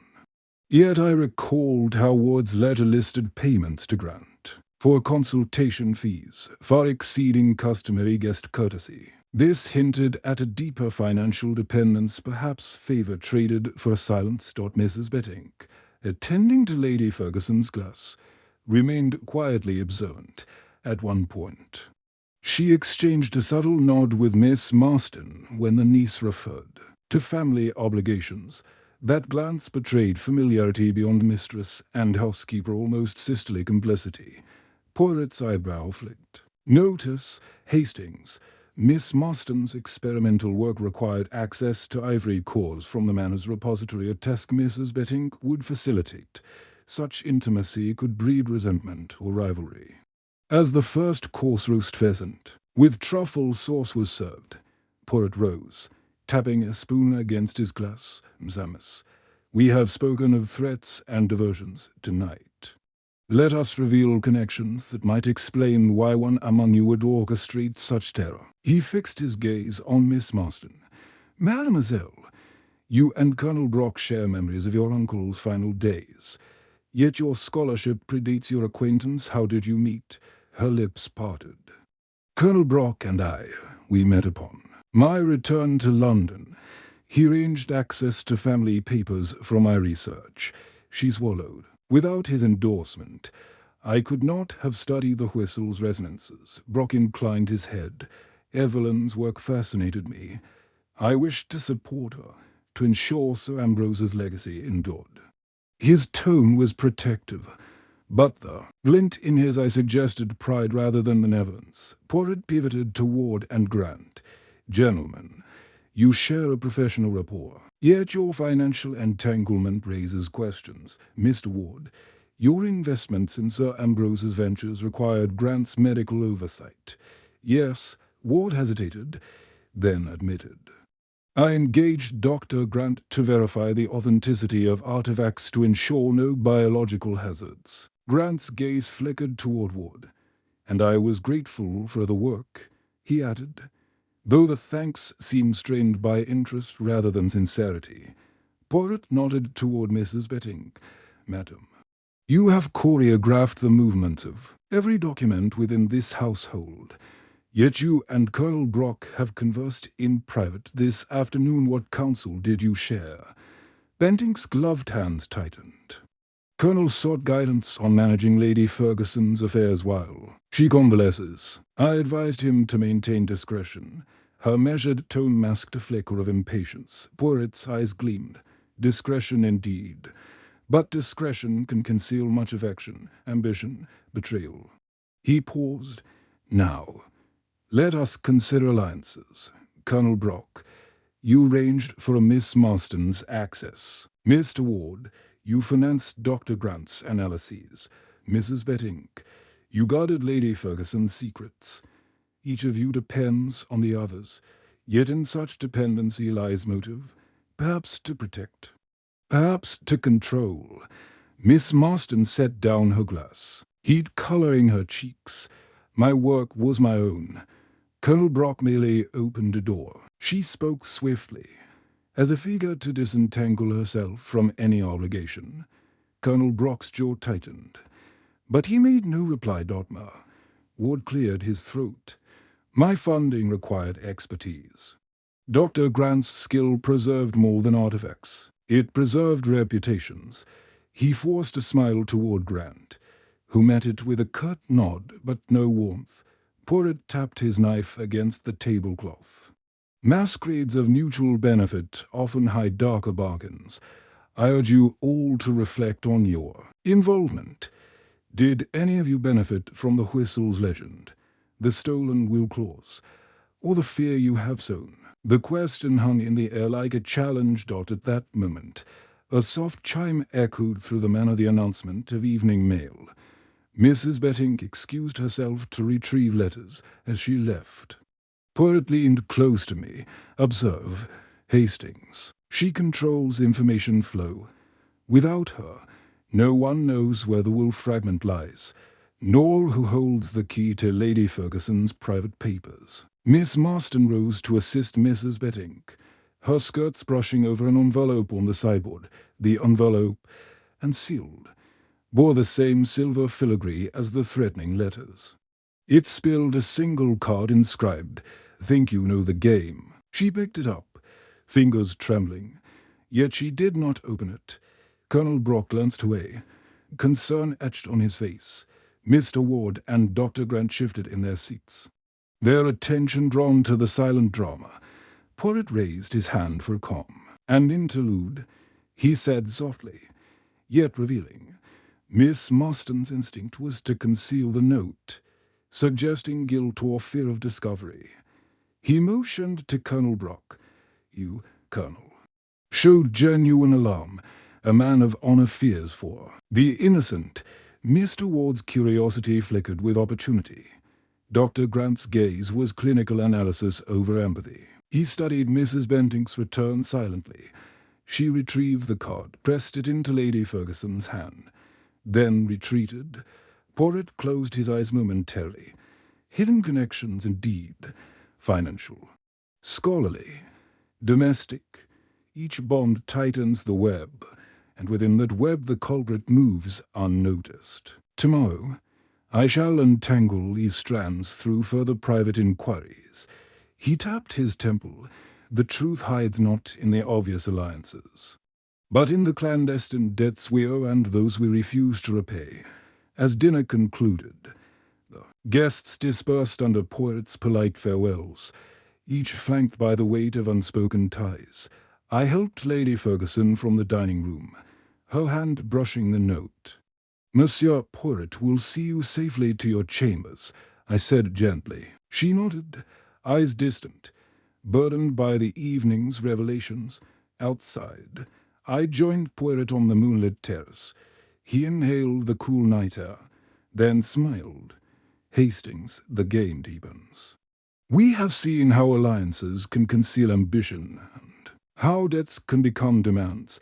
In these hidden connections lies the path to our culprit, one who understands that fear is a currency best spent on those who trust us most. I nodded, feeling the puzzle's pieces shift yet again. With the whispering whistles echo in our ears and the stolen will spectre looming, tomorrow's interviews promised to unravel further secrets. The labyrinth of intrigue remained complex. But Poirot's little grey cells had never been more resolute. Chapter 10. Poirot's secret clue. Morning after the intimate dinner, a hush settled over the Grand Marbre, as if the walls themselves awaited the next act of our unfolding drama. Poirot summoned me to join him in the blue salon. Before breakfast, the ivory whistle rested under its glass case, and beside it lay the partial wool fragment, carefully preserved in a leather portfolio. Yet it was neither the whistle nor the will that drew Poirot's gaze. It was a simple object I had overlooked. Mon ami, Poirot said softly, beckoning me to his side. There is a clue here that none have noticed, yet it changes everything. He pointed to the marble mantelpiece, where a single, slender feather lay, its shaft stained faintly with ink. Observe, Hastings. I leaned forward. The feather was not part of any decoration, nor had I seen it before. Its barbs were trimmed neatly, as if fashioned into a quill. Whose feather is this? I asked, puzzled. Not whose, Poirot corrected, touching the staining with the tip of his cane. What? This is a swan's feather, but the nib has been cut to a precise angle, yielding a fine writing tool. Note the ink residue identical in composition to that used for the anonymous letters. As confirmed by my chromatography tests, I noted. Memory string. Only someone accustomed to fine handwriting would fashion such a quill. Miss Marston, perhaps, in her linguistic devotion, or Colonel Brock, with his disciplined precision. Poirot closed his eyes briefly, then opened them with serene confidence. Yet neither would use a swan's feather. Too ornate, too attention-grabbing. They would choose a steel nibber tool of practicality. The quill suggests a romantic flourish, someone who delights in tradition. He stood and swept the feather into the portfolio beside the wool fragment. Who among our suspects is drawn to the grand gesture, the flourish? Consider Lady Ferguson herself. I blinked. Had Poirot's own client been the architect of her terror? He raised a finger. Not she, mon ami. But look here. He retrieved the fragment of the will and traced a faint watermark, a stylized swan curved round a fleur-de-lis. This paper is from Lady Ferguson's personal stationery, manufactured at the family's private press, which uses the swan as its emblem. Only one person has access to those supplies, the master of the house, and yet the quill bears the same emblem by imprint, as though dipped at the source. My heart quickened. So the culprit took paper and feather from Lady Ferguson's own collection. Exactly, Poirot whispered, and then left the feather behind unwittingly, confident no one would suspect. The perpetrator thought to frame Miss Marston and Dr. Grant, but in doing so, they exposed themselves by using materials too intimately bound to the Ferguson household. He tapped the case. This detail escaped us because we presumed the paper's origin obvious, but that presumption is itself a clue. I paced the room. Lady Ferguson's personal press. Who oversees that? Mrs. Betting manages the archives and the keys. She would know where every ream of paper and quill resides. Poirot nodded. Precisely. The handwriting flourishes so. Very deliberate, mirror the flourish of a housekeeper proud of her heritage, longing perhaps to preserve Lady Ferguson's legacy in her own way. A twist of allegiance. To protect her mistress, she becomes the mistress of terror. I swallowed. But what of Mrs. Bentinck's denials? She claimed only loyalty and service. Motive often wears the mask of loyalty, Poirot replied. Imagine her fury at the niece's experiments, the colonel's interference, the doctor's analyses, the financier's prying. She would see them as threats to the Ferguson name. To rid the house of such intrusions, she crafted a campaign of fear, first the whisper, then the false leads, then the poisoning and theft of the will. He paused, folding his hands. But to prove this, we need the feather's counterpart, the pen used to write the letters. Our secret clue is this quill, which once dipped, would be colored with an ink whose composition we matched, if we find the bottle from which our culprit dipped. We shall confirm the linkage. I retrieved the laboratory report. The ink matches 3 different documents: the anonymous letters, the forged medical notes, and the venomous breath note. All share the same chemical signature unique to Lady Ferguson's private ink. Then we must question Mrs. Bentinck's quarters. Porritt declared she will have kept her own writing materials close at hand. If we locate that small ebony inkstand with the swan watermark and find it half empty, our case is made. He smiled, that triumphant glint returning. So you see, Hastings, the secret clue lies not in grand gestures those we have examined, but in the humblest of artifacts. A feather, discarded, betrays the hand that wields the pen. I felt a mix of relief and sorrow. Relief that the culprit would soon be unmasked. Sorrow at the betrayal by someone so trusted. Porritt placed a comforting hand on my shoulder. Fear not, mon ami. Justice will be served, and Lady Ferguson's legacy restored, as breakfast was announced. We prepared to descend into the corridors once more. The quill rested in Porritt's pocket, a silent testament to the brilliance of small observations. And I knew that, guided by that slender feather, we would soon confront Mrs. Bentinck and extract the final confession that would end the whispering whistle's reign of terror. Chapter 11. Tensions rested. Mid-daylight filtered through the stained glass windows of the blue salon, casting prismatic patterns upon the polished floor. Yet beneath that beauty lay an undercurrent of unease. Porritt had summoned the entire circle once more, this time to discuss findings from the feather clue. The assembly with Lady Ferguson at its center seemed poised on a razor's edge, each guest acutely aware that suspicion had shifted. Porritt stood beside the ivory whistle's glass case, the slender quill artifact now sheathed in a small leather pouch balanced upon the table. His expression was serious, though his eyes retained their usual spark. I took my place near the window, alert for gestures and glances betraying inner turmoil. Mesdames et messieurs, Porritt began, you have all endured a campaign of fear, and we have pursued every thread. Yesterday, Hastings and I discovered a swan's feather fashioned into a quill stained with the same ink as that which penned the anonymous letters. He held the pouch aloft. This feather originated from Lady Ferguson's private press. Only one individual controls those supplies. A charged silence fell. Miss Marston's hand flew to her throat. Colonel Brock straightened, fists clenched. Mr. Ward's eyes darted toward the maid's service hatch. Dr. Grant's brow furrowed in concentration. Even Lady Ferguson's calm composure tightened. Porritt continued, yet rather than leap to conclusions, I propose we reflect on the implications. The culprit is someone who blends devotion with opportunity, someone who cherishes the Ferguson legacy and resents its outsiders. Our task now is to observe how each of you reacts to this knowledge. He nodded toward Miss Marston. Mademoiselle, you work in the family press when not in Cambridge. How do you respond to learning that the suspect might have been among those handling these very papers? Her eyes widened. Monsieur, I assure you I derive no pleasure from this affair. If the feather belonged to me, I would have recognized it. She drew herself up, voice steady.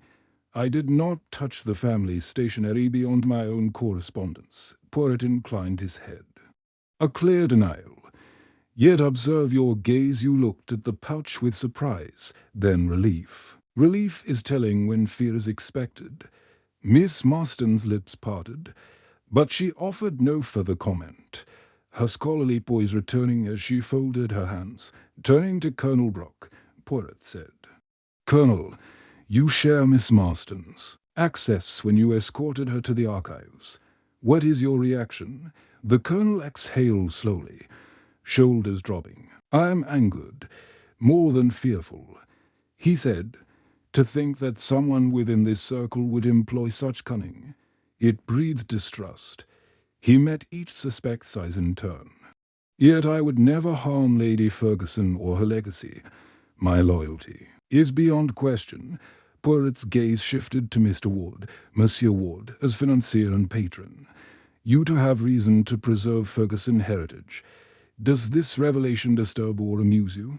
Ward's face hardened. "Disturbance, detective. A scandal beneath these fine walls is contemptible. I funded exploration, not intrigue. If the culprit seeks to fuel rumors, they jeopardize every investment I made."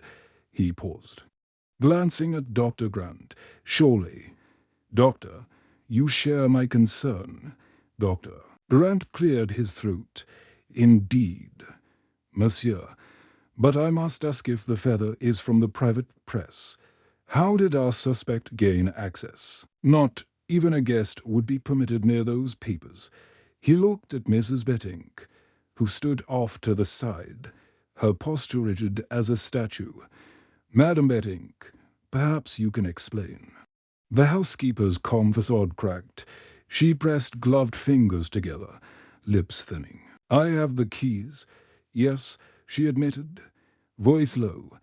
"My duty is to protect the family's treasures. I would never allow strangers to handle them." She paused. "Yet I did not realize that someone else had entered the archives." Her eyes flicked to Miss Marston, then to Colonel Brock's silent accusation. A murmur rippled around the salon. Lady Ferguson rose, concern etched on her face.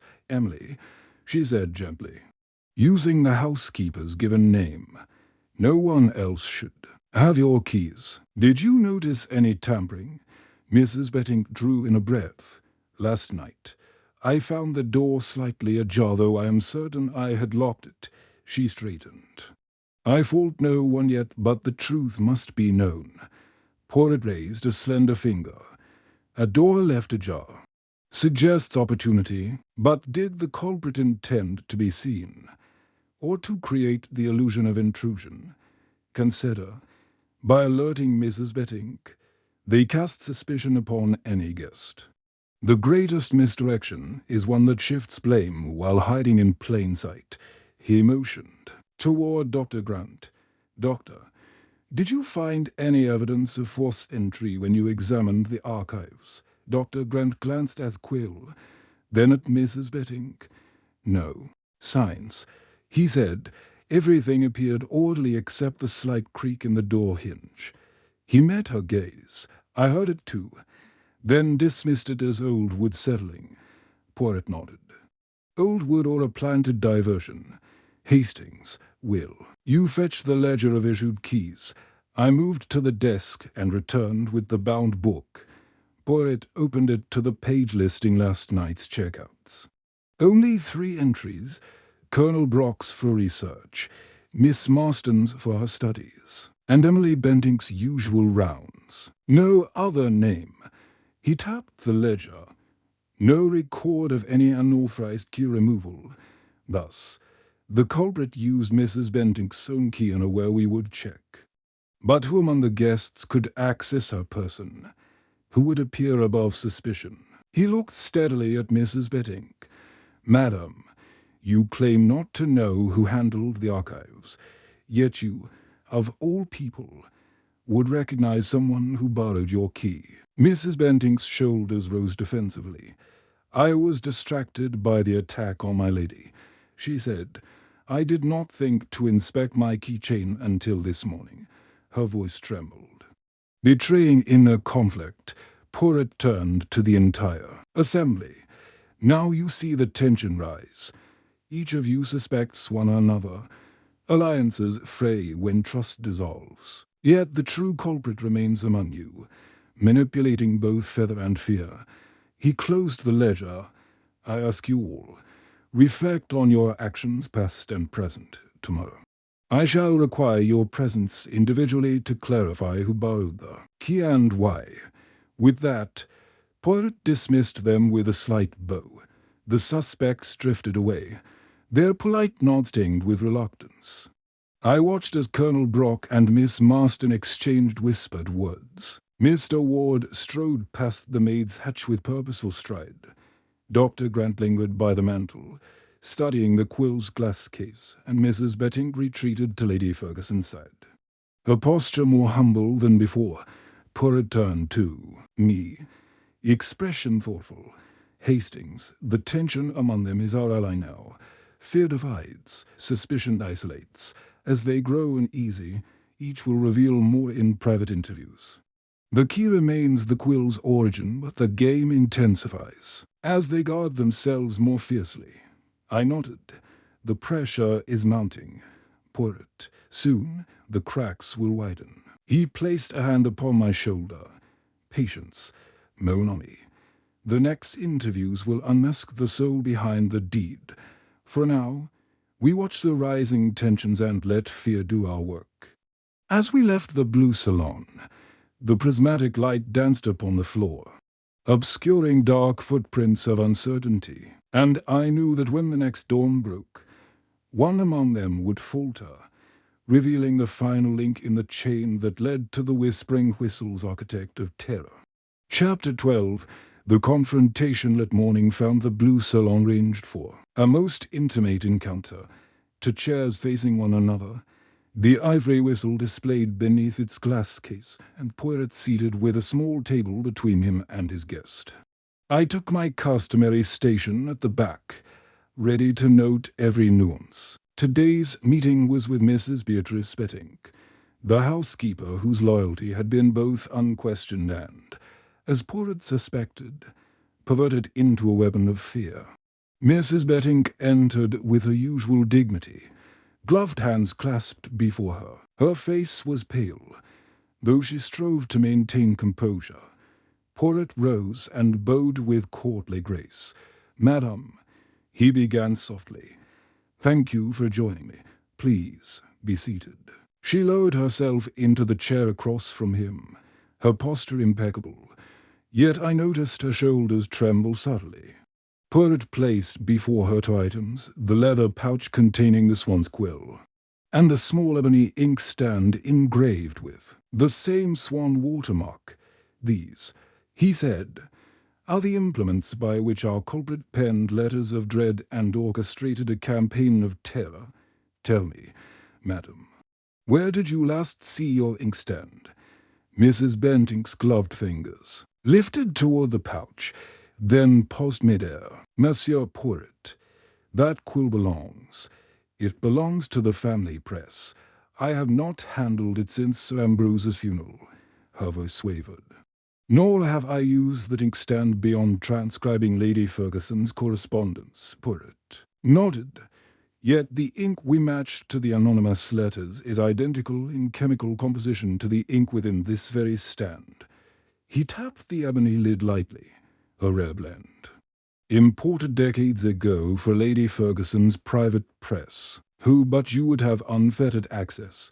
Mrs. Bentinck's lips parted, and for the first time in public, her composure slipped. She inhaled sharply. I then faltered, eyes flicking to the quill. "That feather. I thought it lost among the archives." "Lost," Poirot repeated, his tone gentle, "but found again in the blue salon, dropped carelessly by someone who assumed no one would notice. Madam, you carry your loyalty like a shield. Yet today that shield cracks." He leaned in, voice hushed. "The note about venomous breath was written by the same hand that handled your inkstand.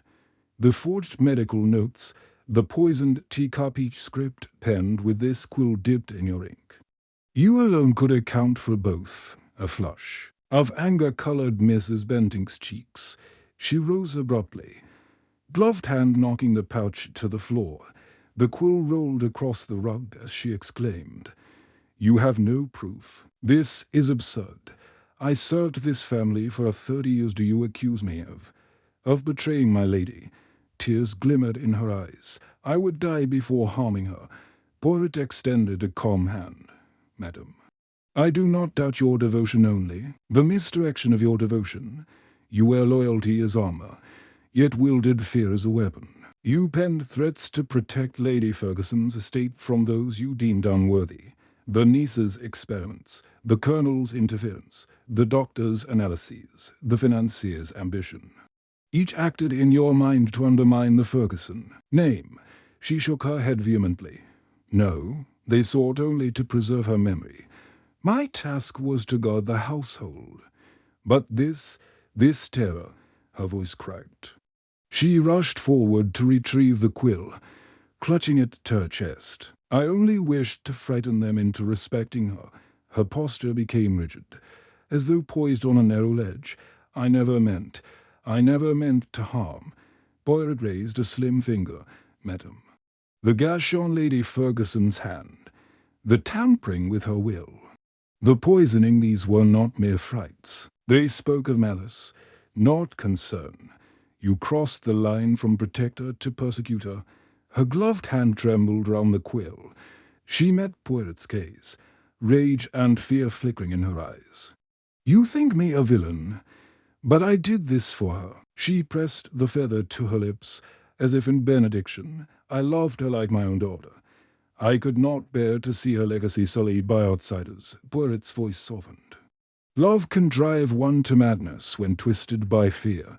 You believed. You were safeguarding a heritage, yet you became its greatest threat. He paused, then stood. Madam Bettinck, you are under arrest for a conspiracy to commit assault, forgery, and poisoning. At the word poisoning, her shoulders crumpled.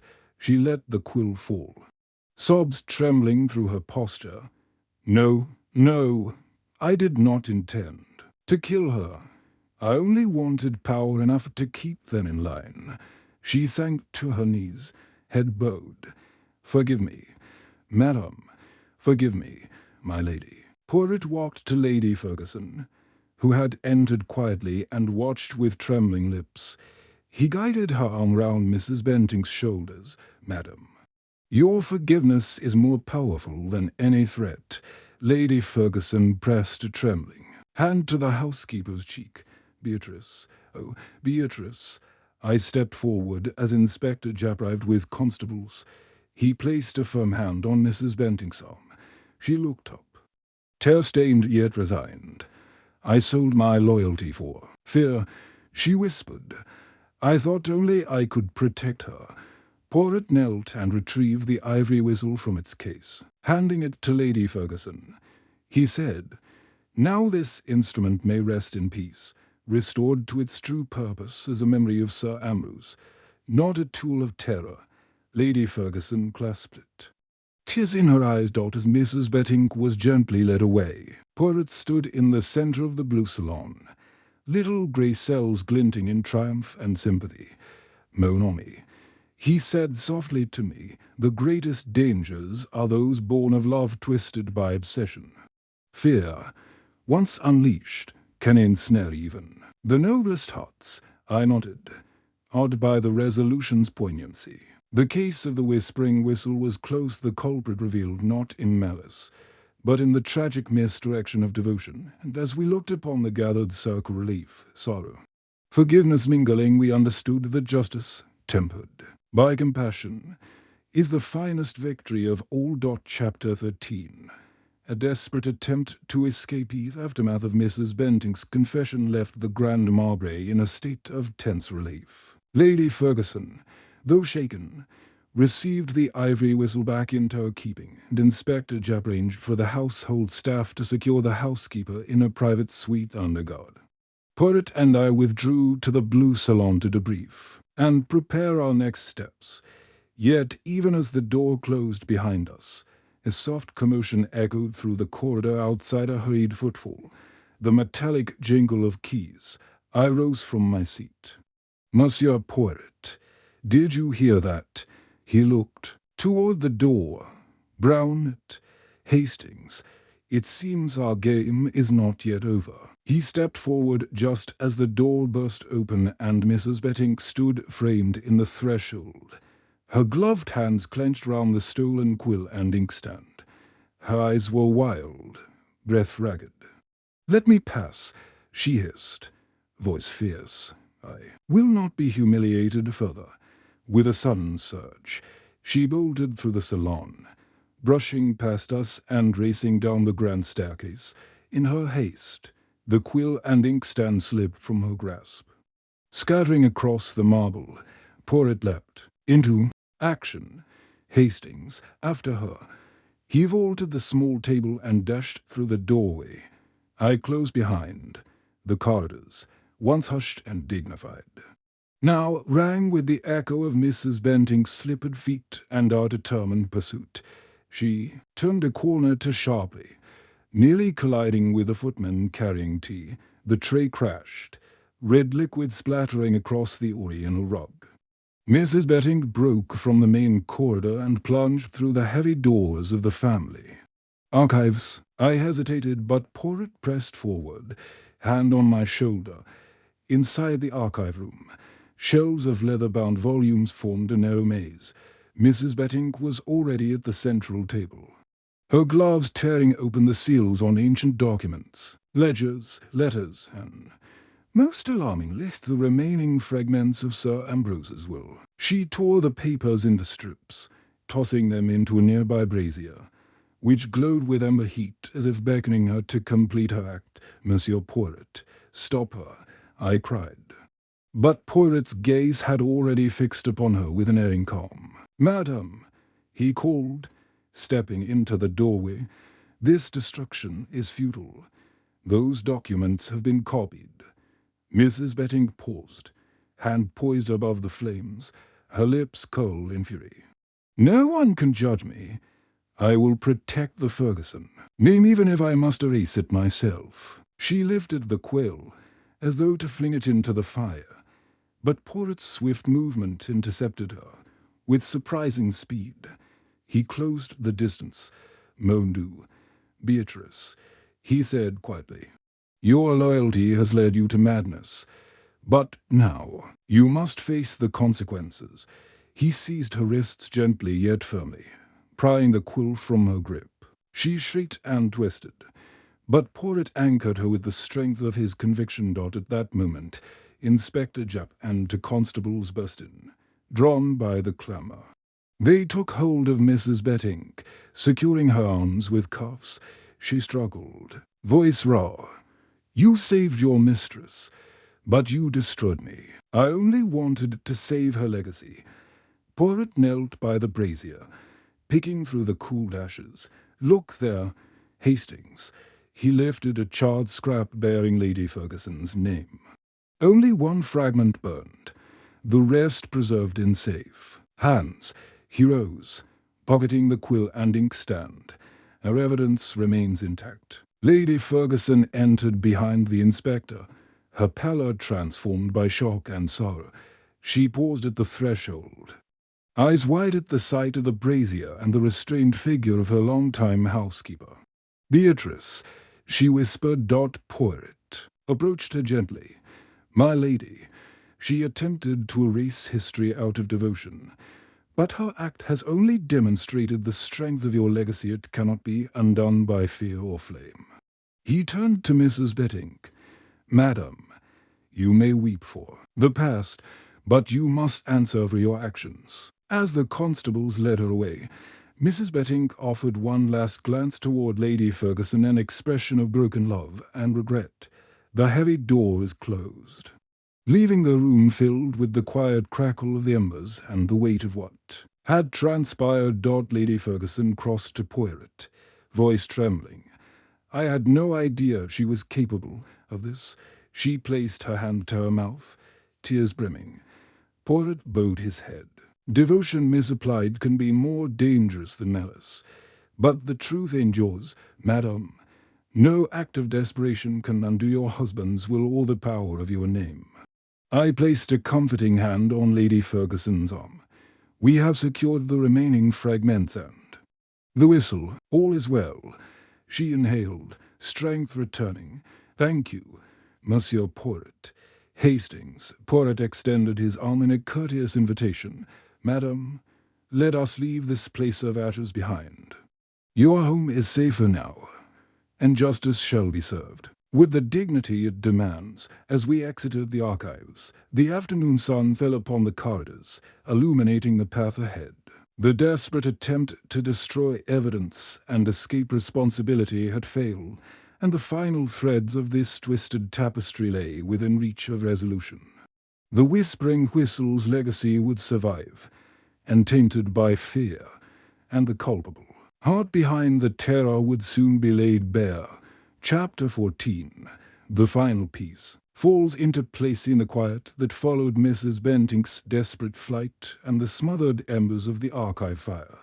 The Grand Marbre seemed to hold its breath. Only the ticking of an ornate mantel clock in the blue salon broke the silence. As Porret and I reconvened by the marble hearth, before us lay the surviving fragments of Sir Ambrose's will, the ivory whistle, the ebony inkstand, and tucked carefully inside a velvet-lined box, the quill fashioned from the swan's feather. These artifacts bore mute testimony to the depth of the tragedy that had unfolded. Porret lifted the quill and examined its shaft under the morning light. "Hastings," he murmured, voice low with satisfaction, "we have all we need to complete the puzzle save one final piece." He set the quill down and retrieved a small envelope sealed with red wax, the laboratory analysis of the crystalline residue found in Lady Ferguson's teacup. He broke the seal and withdrew a letter-sized report. I leaned forward as he unfolded the pages. The chemist's findings were precise. The powder was a rare compound derived from the seeds of Digitalis P. Epuria, refined into a microdose that caused hypoglycemia and temporary paralysis of the tongue and throat muscles, a compound difficult to synthesize, Porret said, tapping the paper, yet easy to procure for anyone with medical connections and knowledge of obscure botanical toxins. He looked to Dr. Grant's portrait displayed on a small table nearby, then at the image of Mr. Ward's laboratory equipment sketched in the hotel's guest registry. Both could obtain such toxins. But note the chromatography print. Trace amounts of an identifying buffran additive only available to those with access to hospital pharmacies. He paused. Dr. Grant, of course, had such access. I frowned. Yet Dr. Grant was cleared, framed by Mr. Ward's false lead.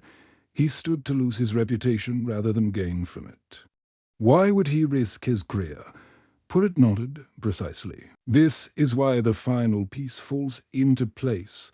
The buffer was added not by Dr. Grant, but by someone with medical knowledge who wished to implicate him, and who among us had motive to shift suspicion so cruelly. His eyes settled on Colonel Brock's carved walking stick, leaning against the mantel. "Colonel Brock," I whispered. But his loyalty seemed genuine. Porret smiled. A slow, deliberate curve. A man of honor can still act dishonorably when blinded by pride. Consider this. Colonel Brock's resentment towards Sir Ambrose was deeper than he admitted. The colonel believed that Ambrose's dedication to relics cost men their lives. His bitter telegrams found by Lady Ferguson revealed his contempt. He sought to punish the family's obsession with legend, and to do so, he needed an instrument of fear. He tapped the whistle's glass case by orchestrating the whisper, framing Miss Marston, then Dr. Grant, and finally driving Mrs. Bentinck to destroy evidence. He created chaos that would envelop the entire household. I stared at him.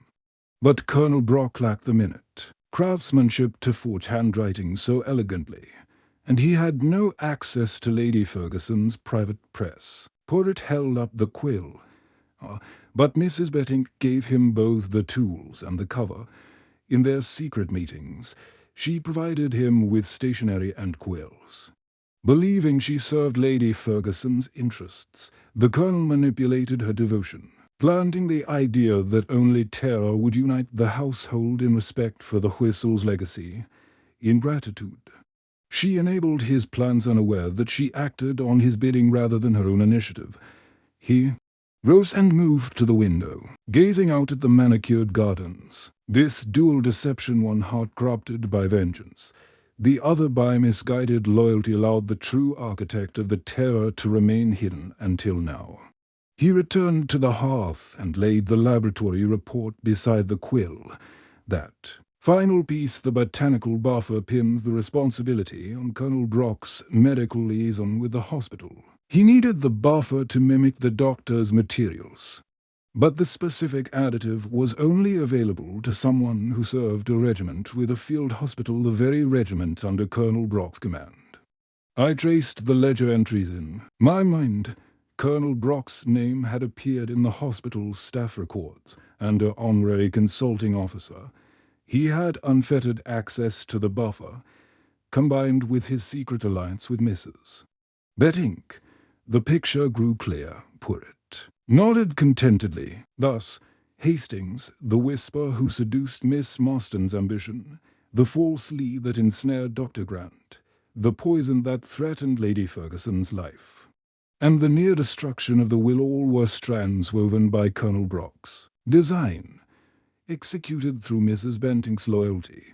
He swept his arm to encompass the room. We must now secure the Colonel's correspondence, the telegram draft we found buried in Bentink's quarters, and the hospital requisition for the buffer. These, together with the quill, form an unassailable chain of evidence. I retrieved the telegram papers from Purrit's portfolio. On closer inspection, the draft bore faint indentations of Colonel Brock's handwriting, staccato strokes, and underdrawn letters. The requisition form, stamped by the regiment's quartermaster, listed the specialized buffer under the colonel's authority. Purrit laid each document in a neat stack. Monami. The final piece has fallen into place. Tomorrow, I shall convene the closing séance in the Blue Salon. There, the truth will emerge in full, and the colonel will find his proud forehead shattered by the very little grey cells he underestimate. He smiled, tapping the quill case, and with that, Lady Ferguson's sledge key will be restored, untainted by fear, and the whisper of the whistle will once again echo only in memory, no longer as an instrument of terror, but as a testament to justice.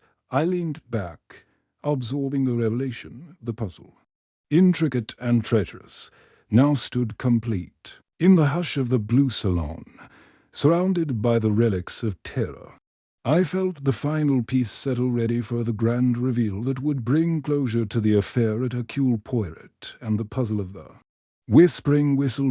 Chapter 15. The final. Gathering late afternoon light filtered through the tall windows of the Blue Salon, casting a warm glow upon its Julian draperies and silken furnishings. The atmosphere, however, was charged not with serenity, but with taut anticipation. A polished mahogany table had been drawn forward, and round it gathered the key figures of this tragic affair. Lady Cornelia Ferguson, her grief tempered by steely resolve; Miss Ellen Marston, scholarly poise intact yet edged with wariness; Mr. Felix Ward, whose urbane confidence had grown cautious; Dr. Lionel Grant, bearing the pallor of a man revitalized by vindication; and Inspector Jupp. Notebook. Placed in the corner stood the ivory whistle in its glass case, and the leather-bound portfolio containing the wool fragments and quill-silent witnesses to the terror unleashed. Purrit entered with measured grace, his frock coat immaculate, cane in hand, and little grey cells alight with satisfaction. He paused at the threshold, drawing in the hush of expectation before speaking in his resonant tones. Mesdames et messieurs, we have convened this final gathering to restore order to chaos, to unmask the architect of fear, and to honor the memory of Sir Ambrose Ferguson by ensuring justice. Each of you has suffered, and each has contributed to our understanding, yet only one stands as the orchestrator of these events. He motioned toward the whistle. This instrument, so innocuous in origin, became the herald of dread. Its whisper compelled suspicion. Its provenance was manipulated, its message forged. He opened the glass case, lifted the whistle, and held it aloft. Does it truly speak? A soft exhalation issued from its bore, hollow and portentous. Eyes flicked among the assembly. Breaths caught. He replaced it gently. Next, he continued, we have the poisoned cup. He set before them the porcelain teacup, its rim still flecked with crystalline residue, placed with intent to silence and coerce, yet miraculously, only to terrify. He laid it beside the case, the missing will clause, torn to drive your ladyship into uncertainty. The forged letters, meant to fracture trust, the staged false leads, designed to ensnare the innocent, each element formed a thread of a carefully woven tapestry. Porritt turned to the assembled. I shall now recount the sequence of events, as I have reconstructed it, relying upon observation, testimony, and the evidence before us. He addressed Lady Ferguson. On the eve of our arrival, the ivory whistle was delivered anonymously. Madam, you received threats in handwriting forged to resemble Sir Ambrose's own. The courier avoided detection. The whistle lay hidden, until Colonel Brock's arrival in the Blue Salon, allowing the threat to mature unseen. Thereafter, Miss Marston's secret experiments were discovered by forged correspondence in the fireplace, an attempt to implicate her academic curiosity. He paused, eyes drifting to Miss Marston.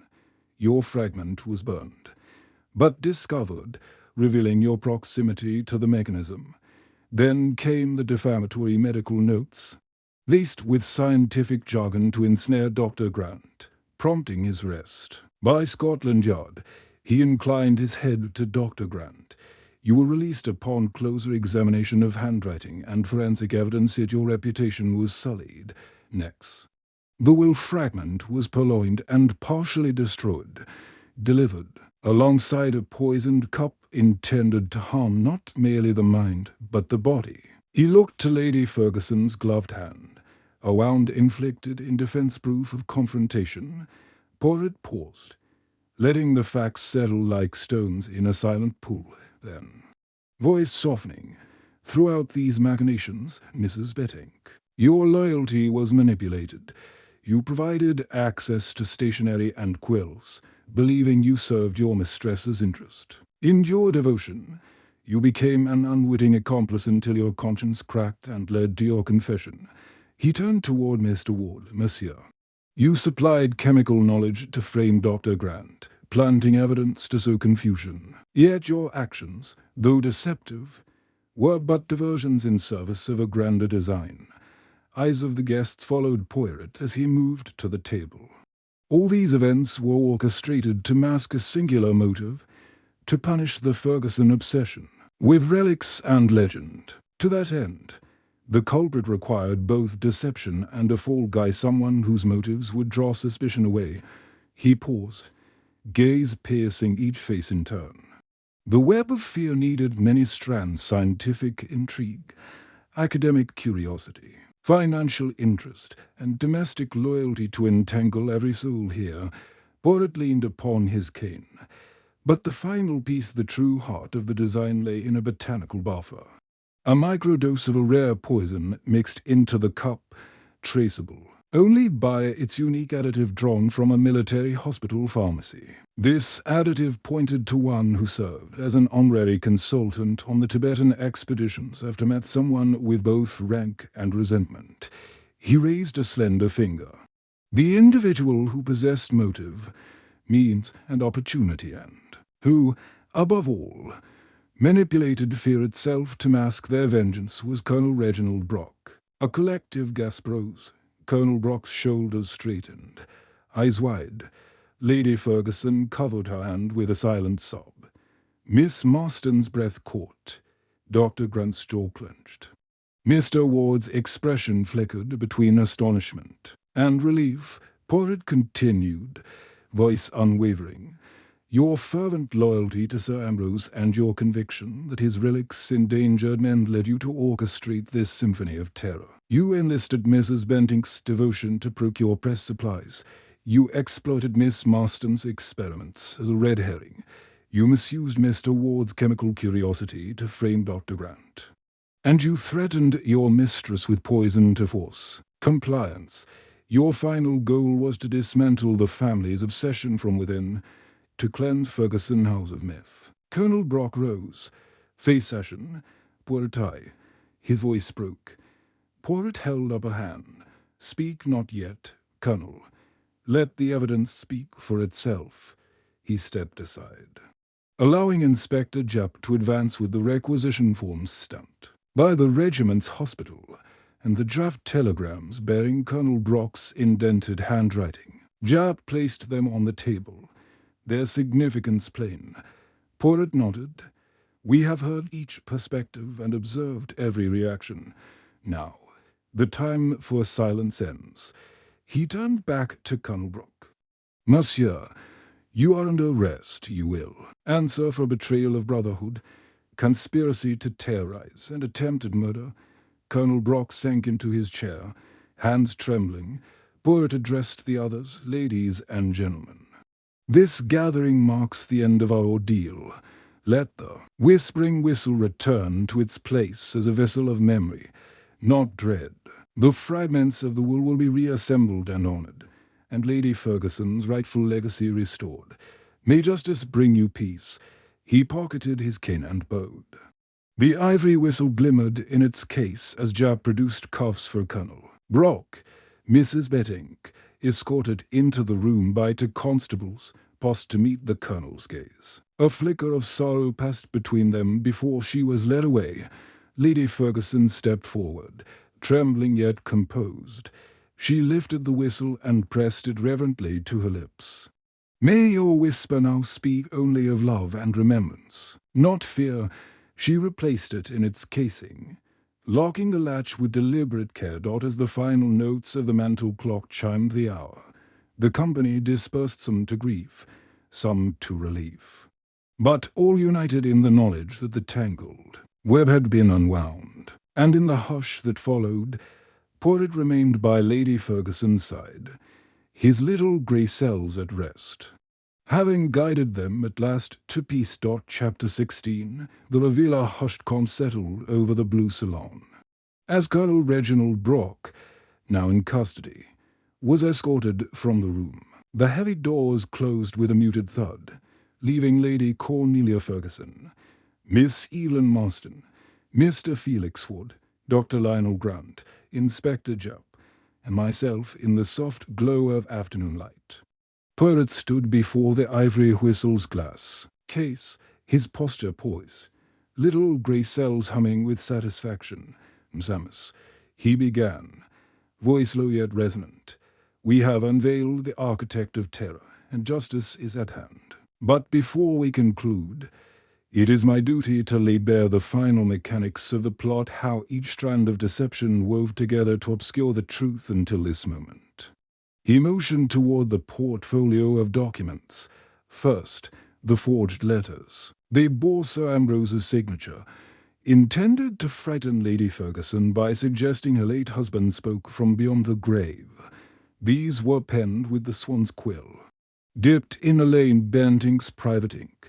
The handwriting was cunningly imitated not by Colonel Brock himself, but by Mrs. Bentinck, whose devotion to the Ferguson name blinded her to her role as accomplice. Miss Marston's brow furrowed. She believed she protected my aunt's legacy by silencing perceived threats. She murmured, "Indeed," Porritt replied. She believed fear would unite the household. Colonel Brock manipulated her compassion, supplying schemes and rationales, first the whisper, then the false leads. He turned to the porcelain teacup.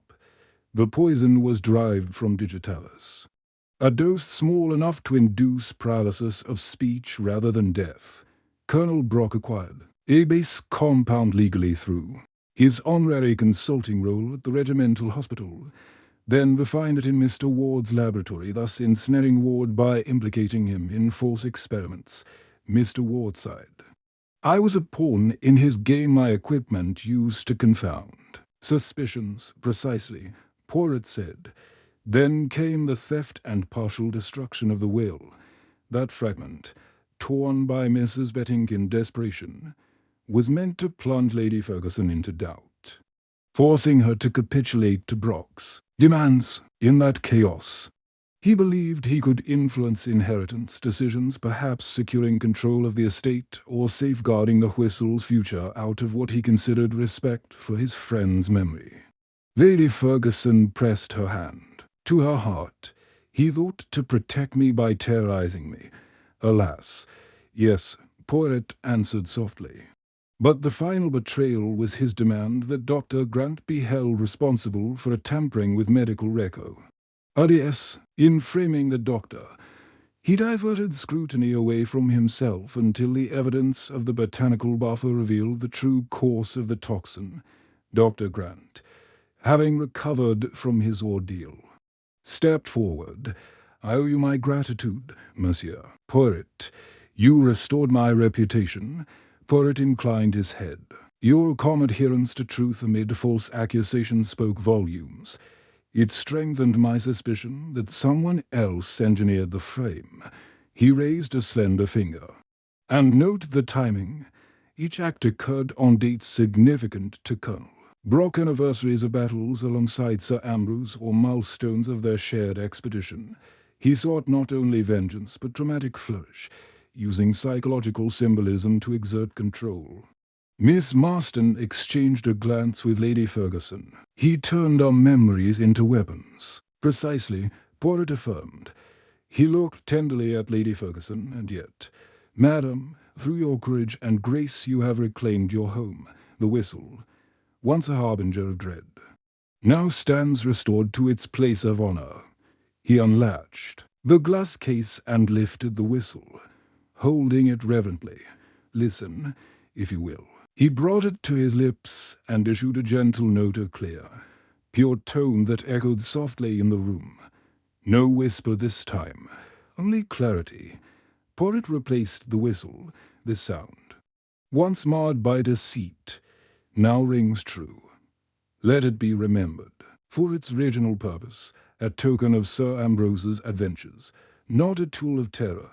He turned to Inspector Jupp. Inspector, with Colonel Brock's confession, Mrs. Bentinck's cooperation, and the documentary evidence compiled, the case may be closed. I trust you will see justice served with the compassionate warrants. Japp nodded, making notes in his folder. Indeed, Monsieur Poirot, I will recommend charges of conspiracy, forgery, and attempted murder for Colonel Brock, and supervised release from Mrs. Bettinck, given her remorse and honourable service. Poirot smiled faintly. Compassion and justice a balance worthy of Hercule Poirot. He addressed the assembled guests. You have all endured this ordeal with dignity. May life at the Grand Marbre now return to peace, and may the memory of Sir Ambrose endure untainted by fear. Lady Ferguson stepped forward, eyes moist. Thank you, Monsieur Poirot, for restoring not only my home, but my faith in human kindness. Poirot bowed. It has been my honor. Madame, as the company dispersed, I lingered to speak with Poirot. Your reveal was masterful, Poirot. Each detail interlocked perfectly. He grinned, tapping his temple. Thank you, Hastings. Little grey cells work best when given a tapestry of clues, and in the end, truth is the most elegant resolution. We filed from the blue salon into the gathering dusk, leaving behind the instruments of fear now rendered powerless. Outside, the gardens of the Grand Marbre lay serene, the evening breeze carrying only the whisper of leaves and no haunting echoes of the past. The puzzle of the Whispering Whistle was at last complete. Chapter 17, Outcome and Justice in the Days that followed the grand reveal. The Grand Marbre settled into a cautious calm. The murmurs of scandal gradually gave way to polite discourse, and the corridors once alive with fear now echoed with gentle footsteps of renewed purpose. Lady Cornelia Ferguson, resplendent in her resilience, held council with her advisers. To restore order, the scattered fragments of her husband's will were painstakingly reassembled, and estate matters were entrusted to impartial trustees until the legalities were finalized. Miss Evelyn Marston returned to her linguistic pursuits, her scholarly focus sharpened by the ordeal. She worked alongside Lady Ferguson to document the whistle's acoustic properties, detailing the precise perforations and airflow that Sir Ambrose had intended as an exploration, not a curse. Over tea in the library, she confided to me, "I feel as though I have reclaimed my uncle's legacy, transforming terror into knowledge. I shall publish my findings, dedicating them to his memory." Dr. Lionel Grant resumed his practice at the field hospital, where his reputation had recovered, and even flourished upon news of his vindication. He wrote to Lady Ferguson, offering his services in cataloguing any biological artifacts within her collection for safe preservation rather than a cold threat in his letter. He wrote, "It is a rare pleasure when science restores faith rather than instills fear." Mr. Felix Ward, chastened by his unwitting mole, redirected his investments away from sensational relics toward philanthropic ventures supporting explorers' families. He visited Lady Ferguson to offer financial assistance for curatorial efforts at the manor, insisting that history deserves preservation, not profiteering, as from Mrs. Beatrice Spittink. Her fate was tempered by compassion.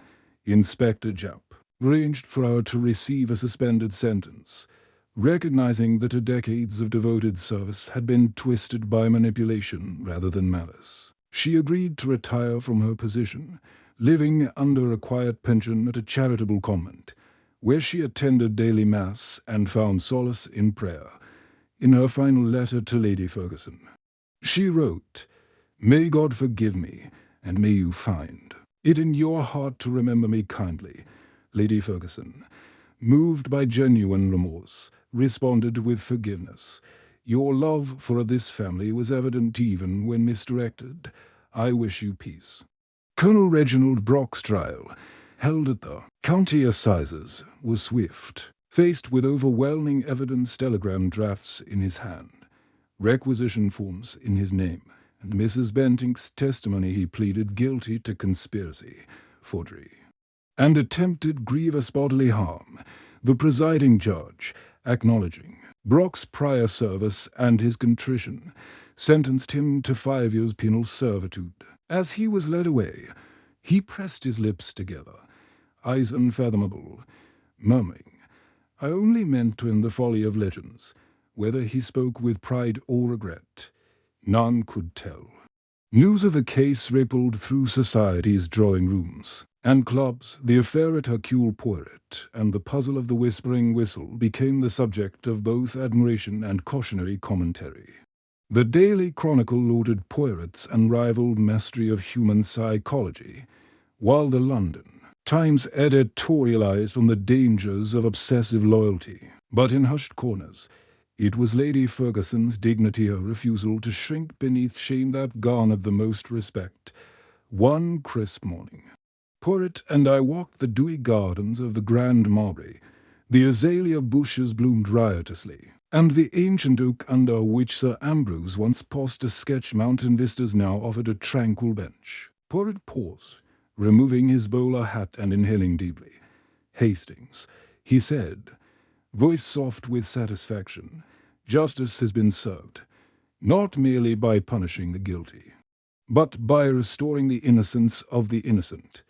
That, I believe, is the finest triumph of the detective's art." I nodded, watching a pair of robins flit among the blossoms. "And Lady Ferguson's legacy?" I asked. "Will the whistle once again be a simple memento of adventure?" Poirot's eyes twinkled. "Indeed, tomorrow she planned to inaugurate a small exhibit in her summer house, a display of Sir Ambrose's artifacts, accompanied by Miss Marston's phonetic analyses and Dr. Grant's biological notes. The Whispering Whistle will stand at its center, a symbol of curiosity, not dread." As we turned to leave the garden, Poirot tapped his cane thoughtfully. This case reminds us, Hastings, that fear can spring from love misplaced. But truth, once uncovered, tends to heal. The little grey cells have guided us to justice, and now they rest until the next puzzle calls. In the fading morning light, we return to the manor's embrace, within its restored halls. The people moved forward scarred but steadfast, their bonds strengthened by truth's clarity. And though the whispering whistle had once sown terror, it would henceforth whisper only of courage, loyalty, and the enduring power of reason. Chapter 18. The closing remark. A gentle hush fell upon the assembled company as the last formalities concluded in the drawing-room of the Grand Marbre.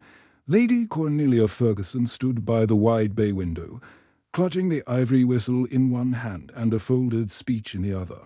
The guests, Miss Marston, Mr. Ward, Dr. Grant, and even Inspector Jupp, gathered expectantly beneath the crystal chandelier's glow. At their center, Hercule Poirot adjusted his lapels, eyes shining with the satisfaction that comes when justice has been served.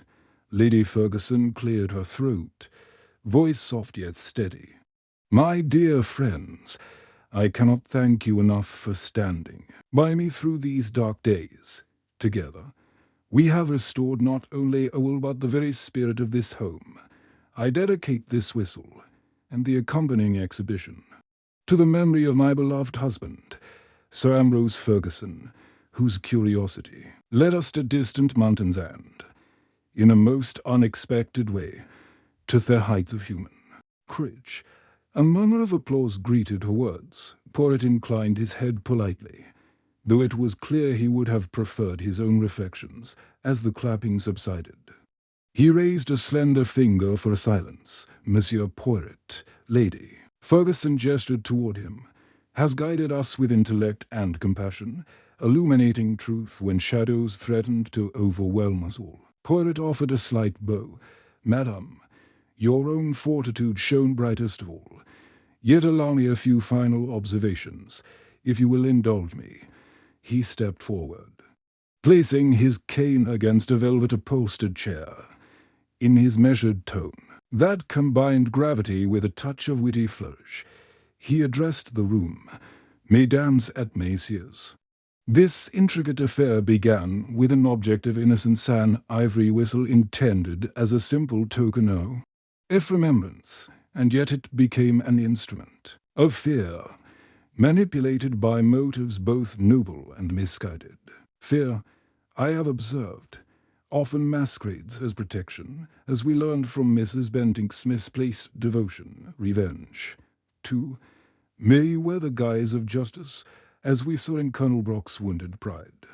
He paused, allowing the weight of his words to settle, but through the patient gathering of clues, feathers fashioned into quills, fingerprints upon envelopes, the chemistry of rare toxins, and the psychology of whispered threats, we have seen how deception unravels when subjected to reason. His dark mustache twitched in a wry smile. "It is a testament to the power of the little grey cells that we have turned terror into understanding." Miss Marston stepped forward, holding a bound volume of phonetic diagrams. "Monsieur Poirot," she said, voice clear, "your guidance has inspired me.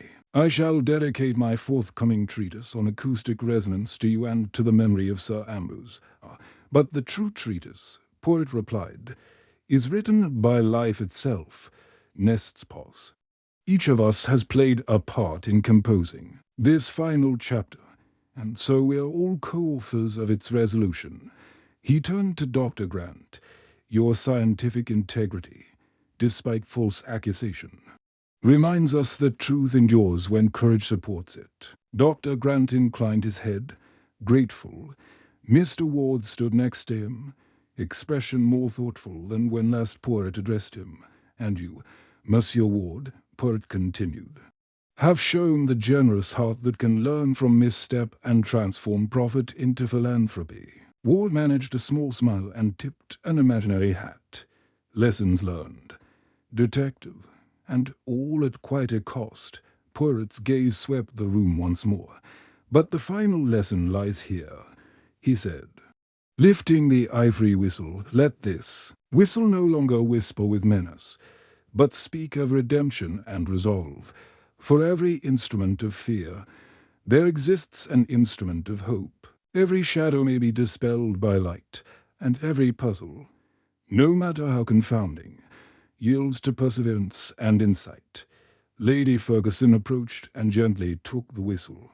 She raised it to her lips and sounded a clear, joyous note of melody that resonated like wind in the high Himalayas, far from shadows of malice. The guests watched, captivated by the simple, unwavering tone. Poirot stepped back, his work complete. He offered one final, suave flourish, and now, Madame, I shall take my leave. But remember always, when the world seems filled with whispered threats and unseen dangers, you possess within your mind the greatest tool of all reason. Trust it, cultivate it, and it will guide you through every storm. Lady Ferguson curtsied, tears glistening with gratitude. You will always be welcome here, Monsieur Poirot. He touched his hat in acknowledgment. My deepest thanks, Madam, and until our next adventure, I remain your humble servant. With that, Poirot swept from the room, bowing low beneath the chandelier's crystals before stepping into the gentle evening light beyond the open French doors. The guests lingered a moment longer, sharing relieved smiles and exchanging warm farewells. As they departed into the peaceful gardens, the echo of the whistle's note lingered in their minds, a reminder that clarity and compassion triumph over fear. Alone now, I paused on the threshold of the blue salon, watching Poirot's tall silhouette recede into the dusk. He paused beneath a stone urn, glanced back with that knowing twinkle in his eye, and raised his walking stick in a final salute. Then, with a brisk stride and a satisfied smile, he vanished into the night. And so ends the affair at Hercule Poirot, and the puzzle of the whispering whistle, a tale of secrets unearthed, loyalties tested, and justice delivered by the little grey cells of a great detective whose greatest gift is his steadfast belief in the triumph of truth.